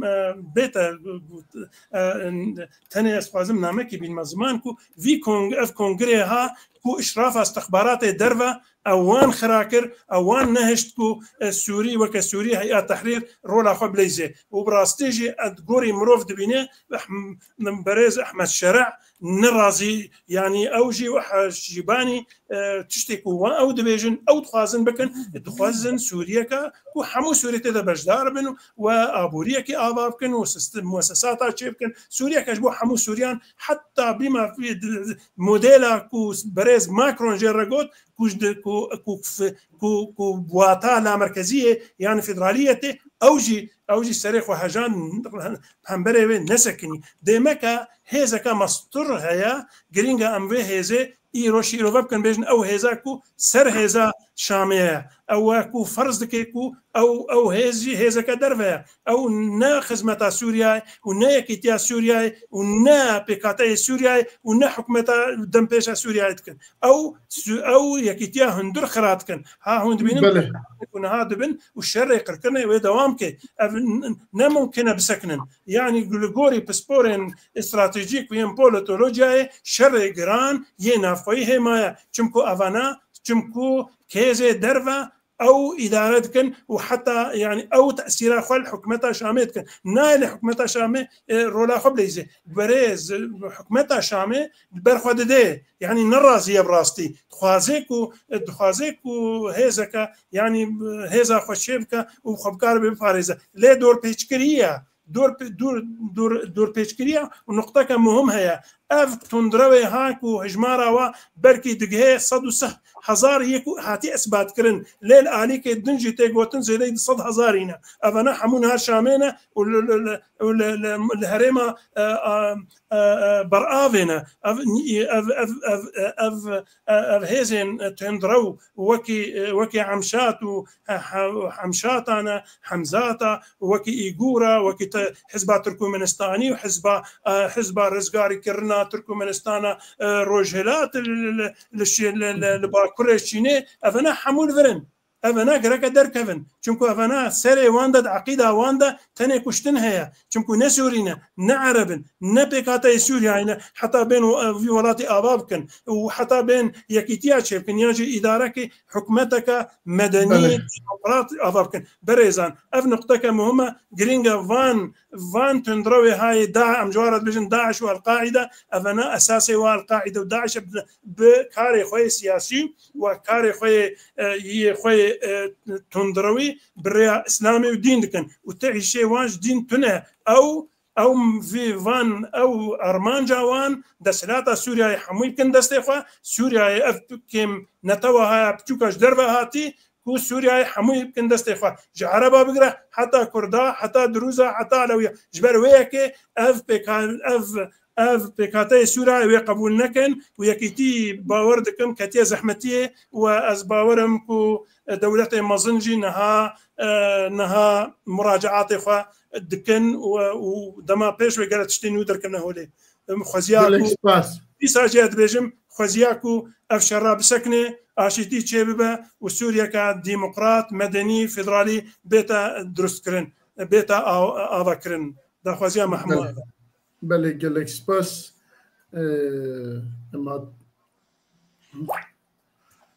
ام هاتم با لیلا خان تجبو في خالد چد بيجي درباره راگاندنا رشپلکا دستوره گروپا دستوره تو آگاهیت لسروی هنه چنه و تکاری چی بيجي يعني قضية مرو تشتكن وتشتل سر عرضي دبتشني دنن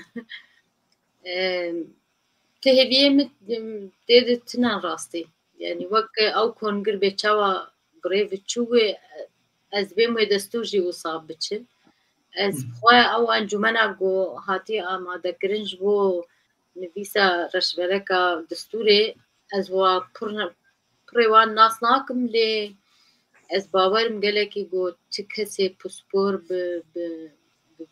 بی هاوای بی کاری تنند نواده یعنی سوریه هم عرب هم کرد کسی ما گله که پسپور هم کارن دستورن باش بنویسینن همه سوریه رو لی نهاتنه اجبر ولو از يعني نقش بين مراسي بنفيسا دستوري تشك ده هي يعني قرك أم كرد إشي مش خو سوريا تنبا سوريا أم بلكي أم تجاري ونبين وقفي روشة أنا تيد بهيز بمجال بتشتك أم يعني وأني زمان جب ما مستعد الباقي جاني زمان إيرو كرد بهيز تربون جمارا هزاوا قالك تربو چكيوا پیشکتی تربون خوزیاما کردا گم ما نافچه خو دبری خو هری ما خو آوا بگرام ملهب بگرام چکاری می هبو باری ما بریف ببرایا و چاغی واجی نکاری بو نزیکی ما بنو تشتکیش ما بخواز نکاری نزیکی ما ایرو ام يعني ام هركي شوار العالي كي دليزه هركي برجواندي نويهن مخابن رولا يعني بريا راستي بريارا كسي سوري تشتكي افتشتي انا دبتني نكر نعرب ابجد كذا ضرب بروسيسك مازن رجلات انا بي تبدي دقاره امجد نابادني جا ام ايه هري قلسن دناباد كس يعني ولات بدولتن جبولو كز جهناد مالي ام جرك يعني كرد ما خو باش اما ذكر بايا رجع رجيم كت نو كارك كر نودر بس بيتكر يعني كسي ما أفكس أريم دبيجن أف بروسيس بدستي كسي المظن قوات المظن ولات المظن بيدليزن دنبيسينن درسمينن تشجفا جفي بيدر باولاتار دبي ويببي لي كسي كار البر إرادة قالوا ملتاجي راوست وقتاكو أما دبانا مشخور كربايا ويروشا ما إيرو نأفام خابن لي أمجي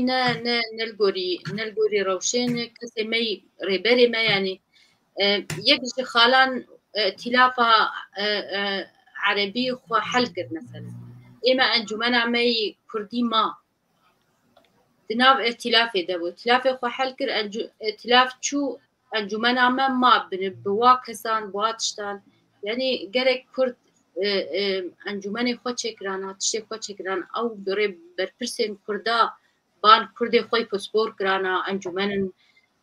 جیر و جهاتی پسپور ده هر واری دشخور آماده بکرانش انجمنی وایش ورمندیه هما هبایا و نچون هن وخو آماده کربایا و کاری با تشتی کی بکرا لی ویاین نبدستی وایی کسن جویرا وشی مصدر جبيرة وشير دبين لمقابل سيرفيرا وشي تنين قال سباس ما مستعل باقي تشد بيجي يعني هم يعني جروبكي ام بيجن لدرواي بيكاتين سوريا جروبكي جبوان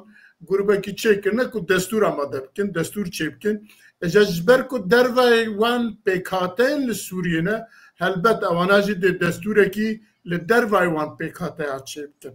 دروای داخوازی وان چکن دروای منتالیته وان چکن دروای جیانا وان چکن و آن هاجر رش بلکه کی دوید اکدبه و تو چید بجیش بوی بله سپاس کاک مرزا مسئله چیه یعنی رش بلکه ها نه دستور بخویه او سیاستا گلمپری یا پیشروج سوریه که بچرنگی انجی جا بیجن خیزن قالن بسر وی بنگهه بسر وی کاغذه بلکه دو کاغذ بن دو پلک بن بس گل خال تیدنن او ببن بنگه جه نفساندنا دستور پیشروج ده اف کومیته هاتی چه آماده کرن براستی جی امی مافناسن من جوان ناز دکن هن جیک هی جد بلکی کرد اصلی وی و هی مردینی ناوی يعني او بلكي خصينا كرد شامية كارب من نافي كردا درباس كرنن ليه بيجومان يعني او سياستك الجم حكومتها شرع هي طبعا بلكي نا او تاني او جروبها هاوير دوراوي انه ام يجي حمد تشتي دستي خد بهيرن ام نادن با بيك هاتيين انجي بيك هاتيين سوري بلا حرتم هيزا قوين لدستي مدبه فجبر ويايت دي كونغري دي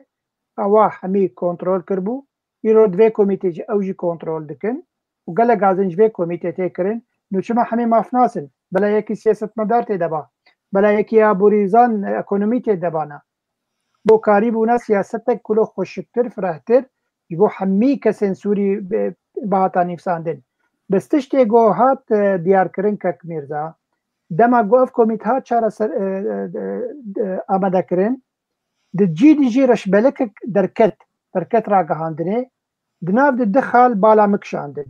خالا یکم جه گوتبون دوی مافی نتوین آنجی پیک هاتین دناف مک سوریا ده دوی مافی وای چاندهی بیم سوگر کرن کارم به زمان خواه دایی که جی کار بینن یعنی اشارتك سيجنالك انديركت جبو كرداي يعني نون كارن زماني خب كار بينن يعني ابي بخالك دهندري دستور سوريا بيشروجه بس نبنا فكري انه كرد نا همي بيكاتين دي سوري كارن بزماني خوي دايكه دانو سندنه بكن كارن بي بخوينن هذا دوا مثلا ناسنامه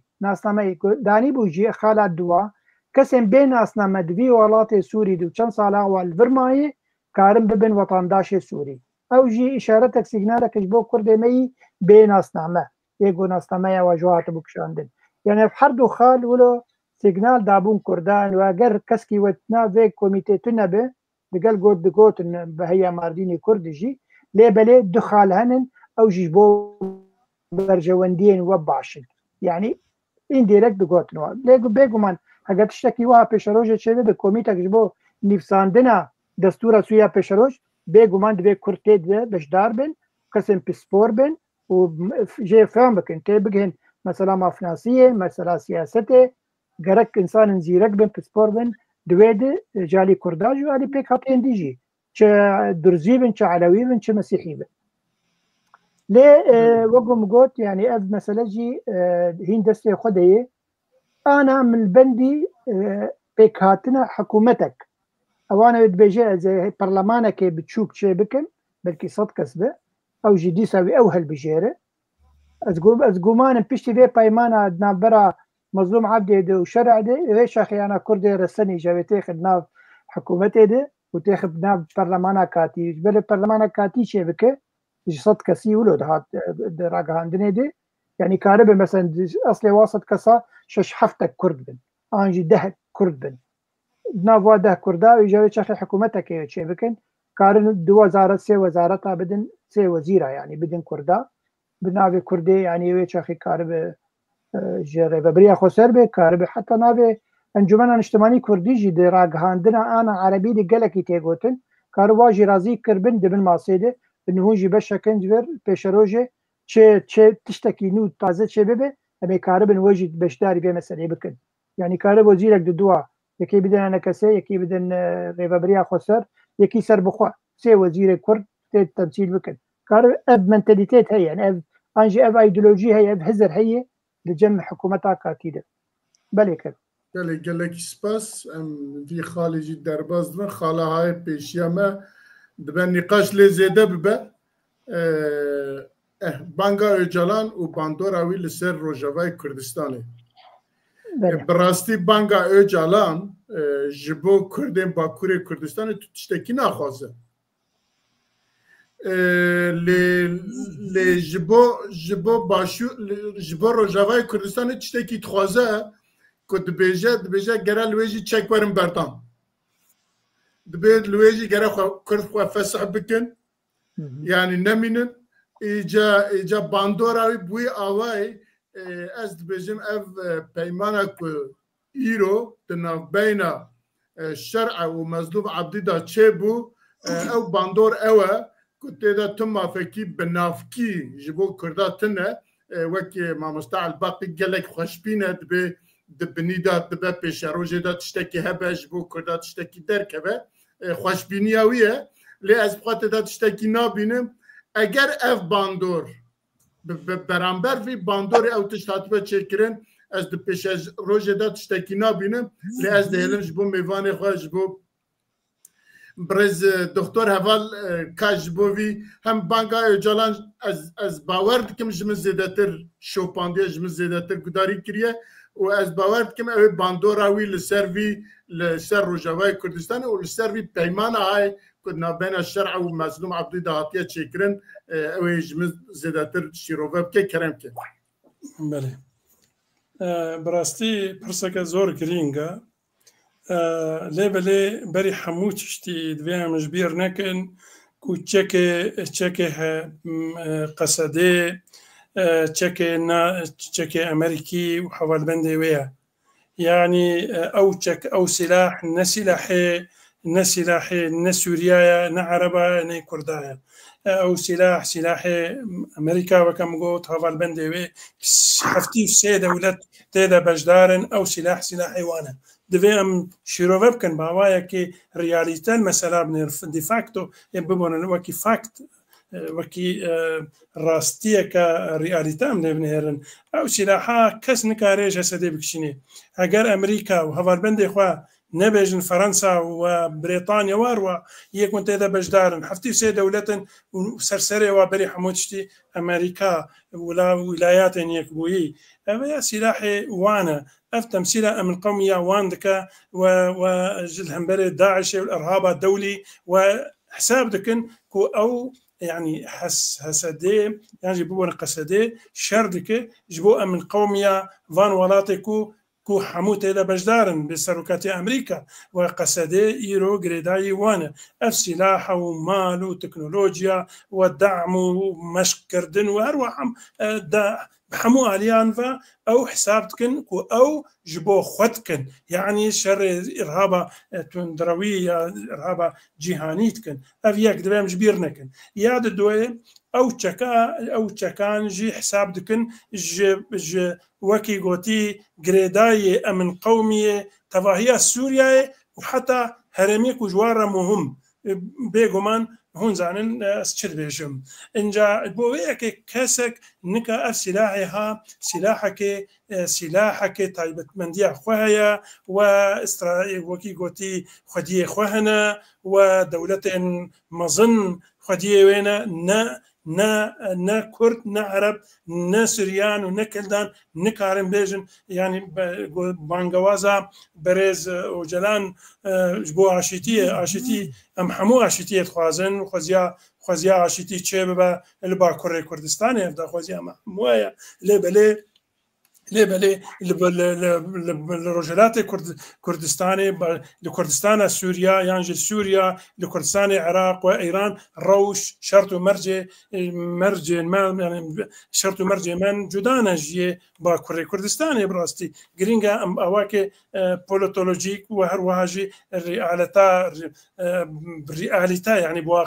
باواکێ حالەکە واقعی ئەم دەرس بە ئەم باش ببینن ئەم باش لێ بنێرن ئیرۆ ئەمەگۆ سلاح نایداین نەممکنە بێداین و نەممکنە ژیازێ بتخوازن vێژی بێژن بۆ بفێمکردن نەممکنە ئەمریکا و هەواڵبەندێوەیەک و نەها لە سووریا ڕۆژاوانە ڕۆژاوای کوردستانێنە نەممکنە بهێلن بیرێ بەترۆلێ بکەون دەستێ هێزن توندڕەودا حتى وديجي روبيو قوت هيزن إسلاميين تندرو ملت سيفيل وقركرن ومجرك يعني قركرني ذكن ويعني اف هاتوي اف بنغوازي معناك خويا استراتيجي امني قال لك مظن هيا خازم فيدي كورتي بيجو يعني افياك يعني سلاح نايداين وكي يا ترجي نممكنكو بترول وزفين بتروليا غازيا بكفن دستي تندروا يعني حتى هي ريا مدريجة براستي خوزياكو حموتش سراس ببا سوريا كمدني وديمقراط آبا ببا وآرامي تشي ببا أفدا خوزيا محموه لي أم دويج بيرنكن كو سوريا وضع سوريا رجلاتا نافين هن صافي نبويا هن ميزان وحسابات مظن مانا يكجي هن عراق مسألة ده، هن شيعات مسألة ده، هن إيران مسألة ده، هن حتى نها حتى كوام دوام جبيرنا كنكو مسألة شر أوكرانيا وروسيا وأمريكا ويكتيا أوروبيين هات خوازن قواتها كفا تايبت بخوتش يمكن وناتو جنا هاتي جمداندن نها ناتو هيا لي حمو هاد أريكاري أمريكا حمو سكنانديا يعني حموها إن حلالي حاضر جمداندنك يعني أتخوازم كرتاي بيجم سوريا وكي عردنيغارية كجيوبوليتيك زور مهمة جبوي هم جبو إسرائيل وهم جبو أمريكا وهم جبو أوروبيا الهمبري دما بيج بو صيني وهم جبو وجودها أو روسيا والهفتو بكن حتى حدكي راستا لي بلي أو وين راحتيه زفيه بترول زير بترول غازي تسليم ناكن افراستيان نويج بيركرن ودما بيج دا وتشتن يعني براستي وشر خدي بكت شنبه ليه بلي غوري ام دخوين يعني شوبين وكي غوتي مؤسسات استراتيجيك وهروها خبراء دانيرين بوليتيكا درفيا اوروبي وامريكي والماني فرنسي مروف غافات شوبين مروف يعني دخوينكو روجلاتا نافين ملانيا وشرنكو هن شرنكو وين ببنكو ام بلكي بوما ام ناخذن هن او بروجي جهانا بروجي نو يكو امريكا وهفالبند امريكا بتايبت خوازي او هفالبند كوبيرا متفق دارباز بك او بروجا ودركبه هو در وببي وكا سيستمك جهاني واف سيستما هاجي سر بنقها عبوري وبيت يعني حاضريا خو سر اساس عبوريتكن يعني برينها وكي هونجي باش زانن برينها مسألة عسكري امني وسياسي على الدرجه كمين دبو مسألة عبوريت مسألة دوي دبو نها مسألة عبوري كتير سر مسألة أمني وسياسي وين عسكري را يعني نها سيستما جهاني برو سيستما عبوري دشي يعني سر أساس عبوريته تكلايتنا داين وروجهلاتا نافينجي وكي قوتي كانيا كوت كاره في سيستما جهاني وكي قوتي آف ده بترول أخوا بغاز أخوا بآف أخوا بزفين أخوا كرتاي مخست أزبين مزمان جبرويه كي باندورا سوريا يعني قصدا من بنغوازي حرمتها حمو كردي جيرها محمود خوازن عشتي شبابا لي السلاح نتداين يك وتهز جنين الدنيا بكار حتى امريكا قرار ندي او هذا البند اخوا كسنكا سلاح يجي ببي وسلاح يجي نادن ويعني قافا بدنجي بزانن وبدنكي ويل كرجي بمينه او الغوري برجواندين وان بيغمان بو برجواندين خوا او تفهف دقرن بيغمان برجواندين خوا بري حمود سر حمود شير دقرن ماغو از كرتي دي صدوباراتكم سلاح نايداين واف لافكرنا كوتشي بويد بن شافدريا امريكا وفرنسي وفربند وادا دي ساعات يكرن او دكن يعني قبل هفكرن جدار في بنغوازيه اللي غوري دولته مزنه واللي غوري سيستما نو يعني سيستما نو كو ام دبجنيا ابوري وهمجي بيغمان زان هند بهيزن كو ايران اگر نها غوري دبجن ايراني بوانرا تكلاي عدنا في السري اگر لهف نكن وشركه مظن حتى وشيعي عراقي وبغداد يجي بدي برخوا وممكن سينوري ايران يجي دورد يجي وين سينور يجي يعني قصدنا من طهران يجي بدي برخوا اخو محمود دجي شر ليه ام يعني قصدنا مش مساله بلا هاي ما بلا ام سر اقهدار بن والروش نهو قاسيس فكا بنغوازي بويك وجبلي درجه يعني بلا مجبير جينكن كل روج آوا سوريا وفشتي سايكس بيكو هر يعني حدود أو حدود جهانينا هي دولة يعني مجرد بيجين هي دولينا متحدة ومجلس أمن باريزن أو حدودها ناينا قارتن أو قبول ذكن کو هەر پارچەی کوردستانی هەر کورد هەر پارچەکی کوردستانی بخوا دوێ جغرافیایەدا دikarin ئۆتۆنۆمیە فدرالی حتا کۆنفدرالی دخوازن ئەمە حتا حەلالێ حاضر ئەو دەولەتان ناهێلن کو سینۆر بێنە گوارتن سینۆر حساب بکەن سینۆرێ خۆی سینۆرێ پیرۆز لەگۆری وان اینجا حتا ئەوان ئەف سینۆر دەینایە هەگەر ئەو دەولەتان بخوا مەجلس ئەمندا وە پشتگیریە ئەمم متحیدە یانجی ملەتێن یەکبووی ئەگەر نەبە موافقە تجارە سینۆرژی ناینەگوارتن ما نەخوا قضیە ئەمە قضیەکە سیاسی نەتەوی ینی سیاسی قومی سووریایدا هەیە ئەم دەوێ وەکی کوردێن ڕۆژئاوا وەکی کوردی ڕۆژئاوا ئەم کارێمە يعني ام مثلا چارنوسیا خدا یا سیاسی مثلا چارنوسیا يعني چارنوسیا روجاوای کوردستان ده دەوێت شامێ بێتە حلکردن نە ئەنقەرەتی حلکردن و نە ئەنقەرەکاری حال بکێ کوردستانە با کورژی دکارێ لە ئەنقەرێ حال بکێ ئەو شغلێ خۆ چێتر دەزانن شەرت و مەرجێ حالەتە هەر پارچەی ظروفی موضوعی و ذاتی پارچێ دن مختلفە دەوێ ئەم vê ڕاستیەکە ریالیتە ببینێ ئایدۆلۆژی لێ بنێرن gelek spas wextê me zêde nema ez ê bêjim em ê bêjin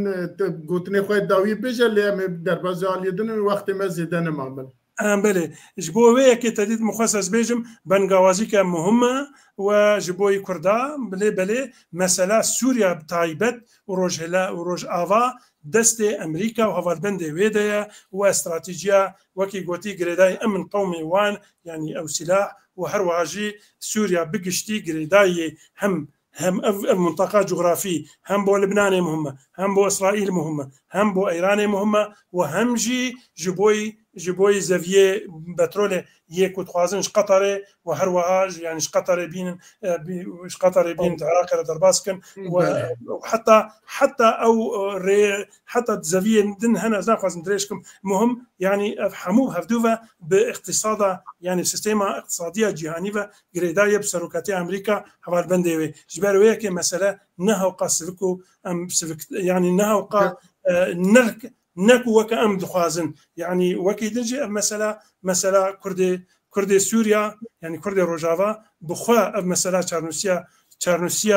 چارنوسیا وان دەستێ گرینگەر شامێ حال بکن و بەری هەمووی وەکوە کەرەم کردی کوردی ڕۆژاوا هەموو یەک بن و لەسەر بنگەهەکی هەر نەشامێ و بێگومان وەک مامۆستەژی ئانی زمان مامۆستە لەیلان خوازیاک و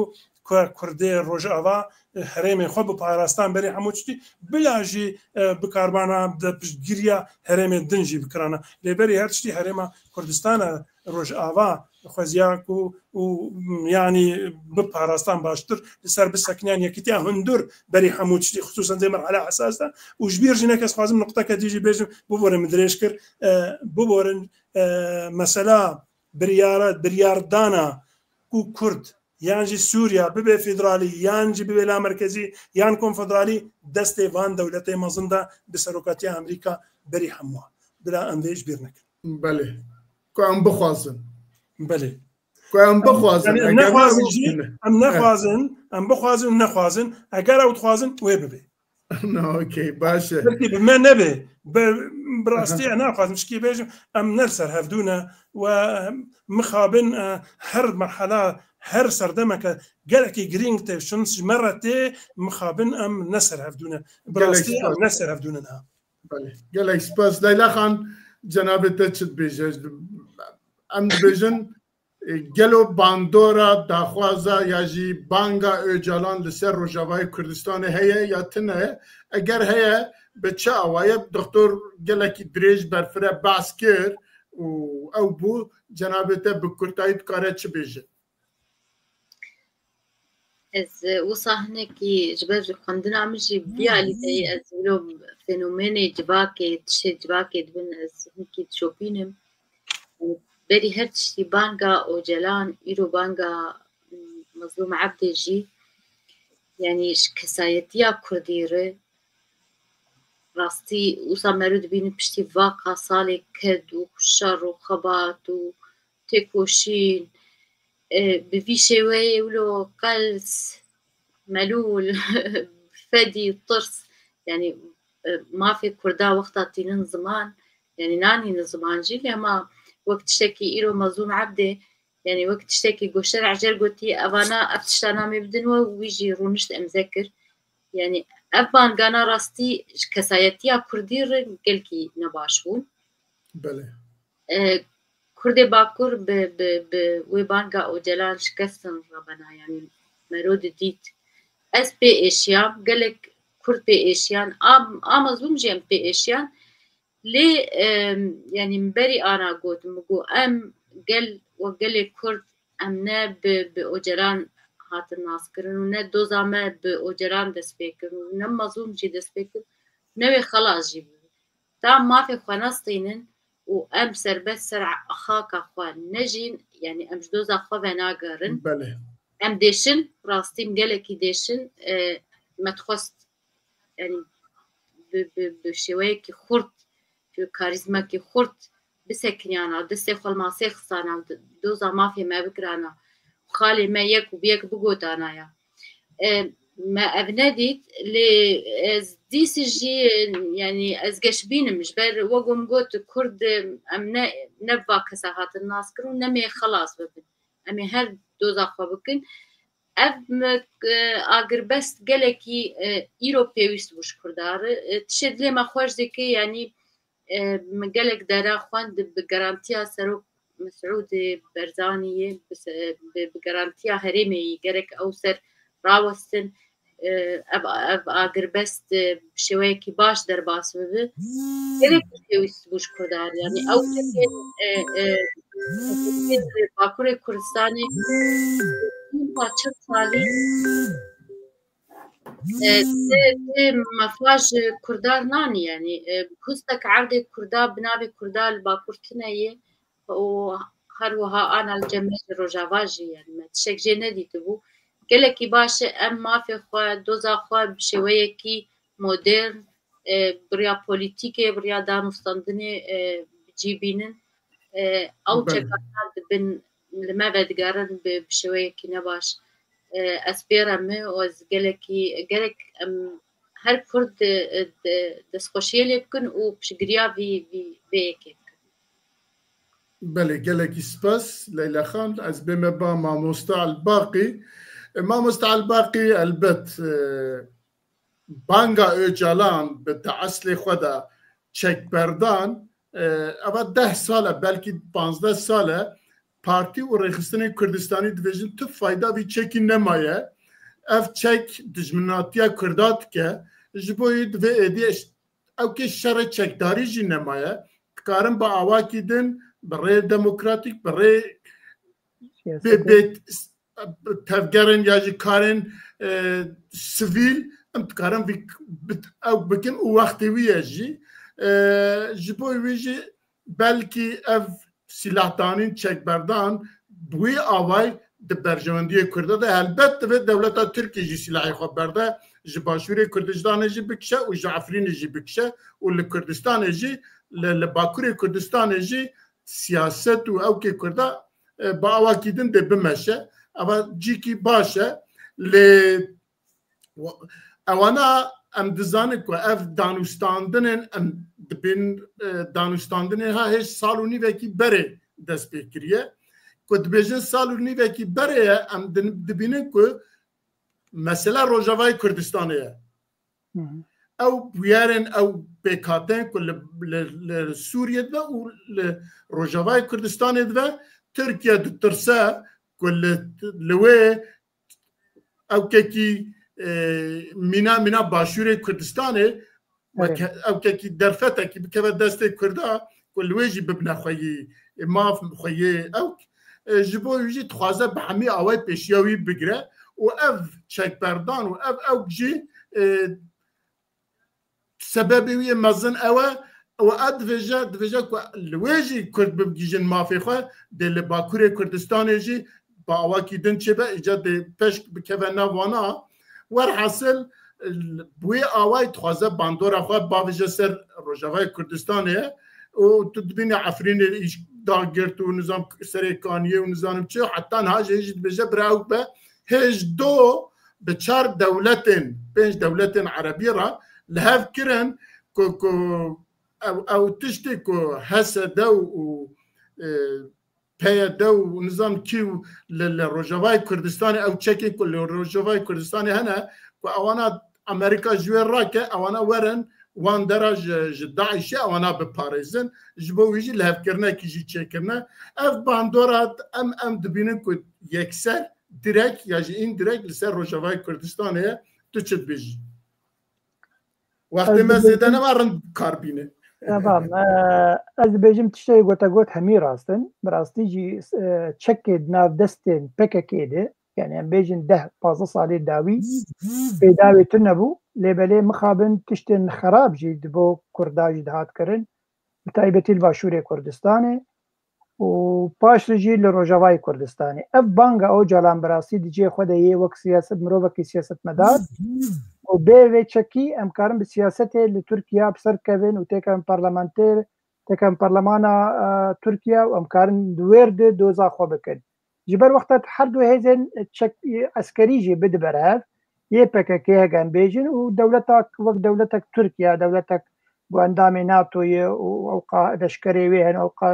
چکی وهن يعني تو کار تجاری شر دولتک وها بک باش بو اگر او چک بمانا وقت يعني پشتوانیک جبو کرده لی مخابن وقو مگوت پککی نکاری بو اب مسئله جیب کار بین برنگکی خوشک جبو ما کرده روجاوه براستی جی هبونا پککی ده هندره حریم ما کردی ده يعني ترسيك دابو ملتي كردي روجاوه قو اف هقر بمينن في كاربن تشتكي قلقي خراب حقي مدركن ليبلي اف بانك هات وقت شار سركردكي بوما دقل جو كك مظلوم عبدي قوت ازنب في بانجيرا مم يعني ازنب بنسيا في بانجيدا مش بس كردي سوريا ما انجي كردي روجاوه ما ليبلي ايرورو ام دبينن بايمانا كاتل دار خستن برنگكي انديركت او چك دست خو بردا بچرنگي تركيا جا امريكا خواست قناتي في سلاحي قصدي انجي هسدي تيتو نبكه انجي تي چاره سرکرنه که جیر ببینه امریکا جیر گوت باشه امی چاره سرکرنه که پیر ببینن گو بشک جی بش لشکر سوری و که قبول دکه ترکیه گو تمام از قبول دکم اجبر وی پیمان ایرو دارکت یعنی افد به پیمان ایرو یا گل دارکت او جید بشک جوی بانگا او جلان یا گو انو پککی انجی چه هوگرن پککی او چکی خو سلاح خو دینن آنجی تکن بنسیا دولتن گولینن یعنی ایرو روختا پککی الباکوری کردستان سلاح خودینه بتکن بنسیا دولت اخوا حکومت اخوا بچه خیکاری خوی سیاسی بکه بتکن پرلمان ده عینی واش کرده سوریا جد خوازه او ترسیه وگو تانی زمان مکاک میرزا انو ترکیه دو ترسیه گو هریما کردستان و روجاوای کردستانی ببمینا هریما کردستان باشور و پی نخوش بوش ده آلیه ده دولتا هریم کردی چه ببه بگومان و دولتا هریم کردستان باکور جوی دوزی بکه و هریم کردستان روجلا جوی دوزی بکه بچه خیلی کردستانک چه ده بگومان اف دجمن و گلکی کارا بکن برنگکی دیرکت و این دیرکت کاربن مافی کرده تیخن مافی وطنداشیه ده و هنکی مافین کلتوری ده زیدی ولو گرک نخوازن و او براسی جانا فلان دمشه وگو خشکا لیلان جی گوتو دکتور جی گو دکتور هوال يعني جرك ام كرد مكاريب وقزنجيك جوي خرطبونا خو بكرنا وما دوزك مستر بكرنا ليه مخامن خويا سياستي ناف دولتيجي او جي كنترول دكن وقوكك هوال قلت يعني روغو امريكا بخوازه هريما كردستان روج آفا بك هريمك سر بخوا كارت 24 ساعة بك سر بخوا وبيجي تركيا يجي واببه هوغريتا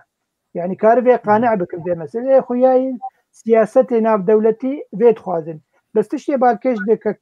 ميرزاده ما مستدرجنا هنا كي كرد كيف وقت ما خلاص ببوري البنغوازي يا وجلان قال لك اجي بشتبانيا بكر تجالي كردي و تجالي دولة عربا و تجالي اوروبا و تجالي امريكا و بيغمان جماعي باش لدارك بله گلک سپاس با میوان خواه و با جناب تجی ما مستعال باقی و هر وها با بشتارين كو حتى نها قدارية متكن و 2 ساعات وهروها هفالا ما نوروزي كل بس برده سپاس بوا حمية حتى برنامج كدن ونتب من خير وخوشية ده وبخاطري شباش شباش